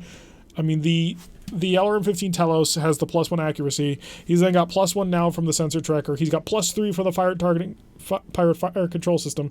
I gotta do a quick check. This is null sig. What do you do? +6 heat per turn. +10% heat generated from weapons. If I alpha strike, I am 65. Yeah, that's fine. His armor is letting him down a little bit. He's only got 45 in the back, which makes him very vulnerable in that CT and side torsos. So I'm not super psyched about that. Why are you sitting at... Did I forget to armor you up somewhere? Apparently I did. We'll take it a day. We'll patch that. He does have a supercharger. Wait, really? I thought I clicked on him and he didn't have the activatable equipment. Well, I guess he does. So that would be useful. This crab is very safe. It's not... There's nothing about this crab that makes me excited. Mainly because I don't really like large laser equipped heavy mechs as, or medium mechs as like their sole thing. I'm a big fan of autocannons because autocannons have a very satisfying way in which they fire. But this crab is very solid, which, you know, is how crabs are described throughout the entirety of history. The one thing we don't need anymore is we don't need this cooling pod. It's a free ton. I don't know what I want to do with it. I could up this up to a medium laser. That would kind of mess with our heat a little bit. Could throw in just a random medium laser over here, just increasing the firepower a little bit more. I could go put that into... Because we don't ever use that cooling pod. It's mostly useless to us. Do you have an ER medium? Just randomly? I have 2. That would put our heat consumption at 78 for 86. So an Alpha Strike generates 8 heat. We just turn off the small laser. Take us 2 days to put that in. Might be a way to go. I also kind of want to get the spiked helmet off him. It's nice because it gives me a an injury to resist, but it takes up a slot I want to use for sensors. Because we've got a sensor. Oh yeah, that's going to take away my ton. That's fine. So we can use that then. And what we're going to do with it is we're going to put in some powered sensors on this thing as well. So the sensor tracker to give it the +1 accuracy. That does open up a cockpit for us. Armored cowl? I'm tempted. So we could go with the comm suite, which is +2 resolve. Taking out the spiked helmet is just the injury resist. So either way, we're going to be gaining something else. So +2 resolve, +1 initiative. The armored cowl is +1 initiative, plus no resolve, but he maintains the injury resistance and prevents it from getting headshotted, which, you know, is nice. I think I'll put in the armored cowl. The comm suite is nice, but the comm suite doesn't give me anything other than that resolve gain, which we don't really hurt for resolve too much. So it's not a big loss. So we'll remove the cooling pod, we'll remove the spiked helmet, we'll get an armor cowl on there, we'll put the sensor tracker, which will give it a little bit more accuracy, which will be nice. Make this mech, tune it to be a little bit better of a sniper. Though we could use ER larges, we need to start being on the lookout for those, because those will be helpful in making the mech even better. Other than that, I think we've tuned it pretty well. So aside from being on the lookout for ER larges, we could put PPCs. We have 3 of them. The problem with the PPC is that it doesn't have the +1 accuracy innate to laser weapons. So, at least I think it's innate to laser weapons. They may have taken that away, and if they have, the PPC would be a fantastic pickup. Because it's an increase in damage, although it is 2 tons heavier. So yeah, we'll be on the lookout for ERs. Like the one that we didn't take, because...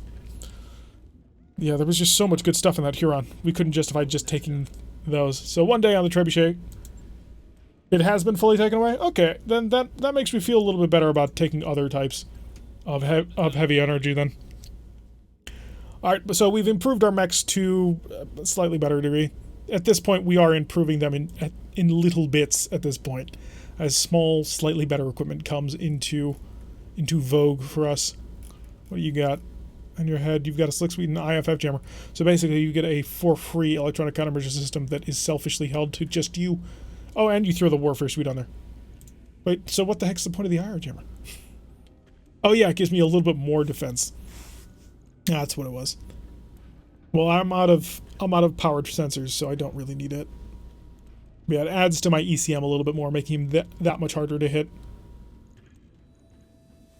Yeah, this Raven's pretty solid. I like this Raven. He doesn't have any, like, this is the weapon that kills you sort of damage, but he is a pretty solid mech. And fairly heat efficient so long as he's not running through fire. 60 for 66 is not terrible, or 65 or whatever it was. I would like to get 2 tons of listen kill ammo in there instead of having to rely on the standard SRM ammo, because the accuracy upgrade is quite nice. So just +1 SRM accuracy. But it is more likely to be shot down by AMS. I would definitely swap it out, though. I have been told, though, that if you don't have a lower arm actuator, you're basically a useless mech. In terms of RogueTech at this point. I'm not sure I buy it, just from an aesthetics perspective. But then again, you can't really argue with aesthetics. Is that it? Is there anything else? Oh, this Clint. I want to do something to this Clint. I just don't know what to. Really? Actually, no, that's not true. I don't care about this Clint. I don't. What I care about is the mortar and the weapon mount on this Clint. That's what makes it interesting to me. And I'd much rather put this mortar on something else. I don't know what, though. But it is a 10-ton mortar. It deals 8x8 damage. So 80 minus 16 is 64 damage, which is... That's good damage. That's more damage than you'll get out of your average AC-10. It does deal in dribs and drabs, which is not so great. But it's also lighter than AC-10, isn't it? How much is an AC-10? Isn't it? Yeah, AC-20 is 12 tons, right? Yeah. And the LB is 11. So it's 2 tons lighter than an AC-10. It does more damage than an AC-10. And it has way longer range than an AC-10, right? Yeah, max 690. Has a minimum range of 180 meters, but that's not a big deal. So the airburst mortar, minus 4 mortar damage, splits into 4 droplets, scattering all over the area. Okay. Huh, interesting. So this is an AoE. I'm not sure what the AoE will do, though. The guided mortar is a +2 direct... Oh, wow, that's why it was? +2 direct fire, +1 accuracy in general. So he's got a +3 in general accuracy bonus if you're in direct fire. And deals damage of area effect within 50 meters, which is nice. And then the acid damage is the most damage dealing mortar that we have, but at the same time, it's the least accurate and does the most damage to armor, but less to structure. It's a very interesting weapon system. I like it a lot. I want it on a better mech. I want this on a fast medium. I'm sorry, let me rephrase that. I want this on a fast 50-tonner. Because a 40-ton mech is... I don't like them. I don't like Clints. I do not like Clints. Alright. So, yeah, that's going to be it. I think we've tuned everybody up. Everybody is in fairly good shape. We've got 1 day for Flatline. Yeah, we'll get Flatline back. Just so that we've got the whole A-team ready for next week. Alright, so that's going to do it for today's episode. I've been Tarek. If you like what you've been seeing, hit that like button and subscribe. If you want to see more content like this, go check out the channel. We play this, RogueTech. We have 2 campaigns running. One is a stream campaign, of which you have seen, the Black Sheep Squadron, being followed by the Black Sheep herself, with a awesome little sigil made by Laurendell. It is gorgeous and awesome. I don't know if he takes commissions, but it is amazing, and I'm super happy to have it. The other campaign is Ripper's Rumblers, and Ripper's Rumblers is a little bit further along in the game right now. It is the campaign that we play on Mondays, Wednesdays, and Fridays. Sort of the offline campaign. I play through it. I do stuff off camera a bit. I always go through all the missions with everybody, but I will tune and tweak and modify mechs while not being recorded. So it's a little bit more of a streamlined experience if you're looking for more just the direct gameplay. It's generally 2 missions or an hour, whichever one happens first. Although sometimes we get 3 missions in. Not too common. The other game that we play on this channel, and sort of the main point of this channel, is Starfleet Command Orion Pirates Plus Mod. Right now we are currently playing through a Gorn campaign. We've only just recently started the plasma armed race that's heavy hitting and close range. If you ever wanted to see Starfleet Command, now would be a great time to jump into it since we're at the very beginning of a campaign. Or you can go back to check out one of our previous campaigns. We've gone through 13 of them at this point. It's a lot of fun. Or you can show up for Wednesday's stream as we do a Federation versus Klingon campaign, although that campaign is just about to wrap up because we are on the last couple of tiles of the Klingon Empire to conquer them entirely. Or if you're interested more in sort of top 10 lists, we have one. It's a top 8 list. We picked out the top 8 battleships in Starfleet Command if you just want to sort of sit back and enjoy that sort of content. Anyway, I've been Tarek. I think I've already said that. If you like what you've been seeing, hit that like button and subscribe. If you want to receive a notification every time we list one of these videos, press the little bell icon. Leave a comment. What did you like? What didn't you like? What sort of modifications should we make to the mech to make them yours? Or what should we name these things? That's always something I really am interested to know if people like to name mechs. Because naming a mech really gives a personality, and I love to hear ideas from the community. And I will see you all in the next episode.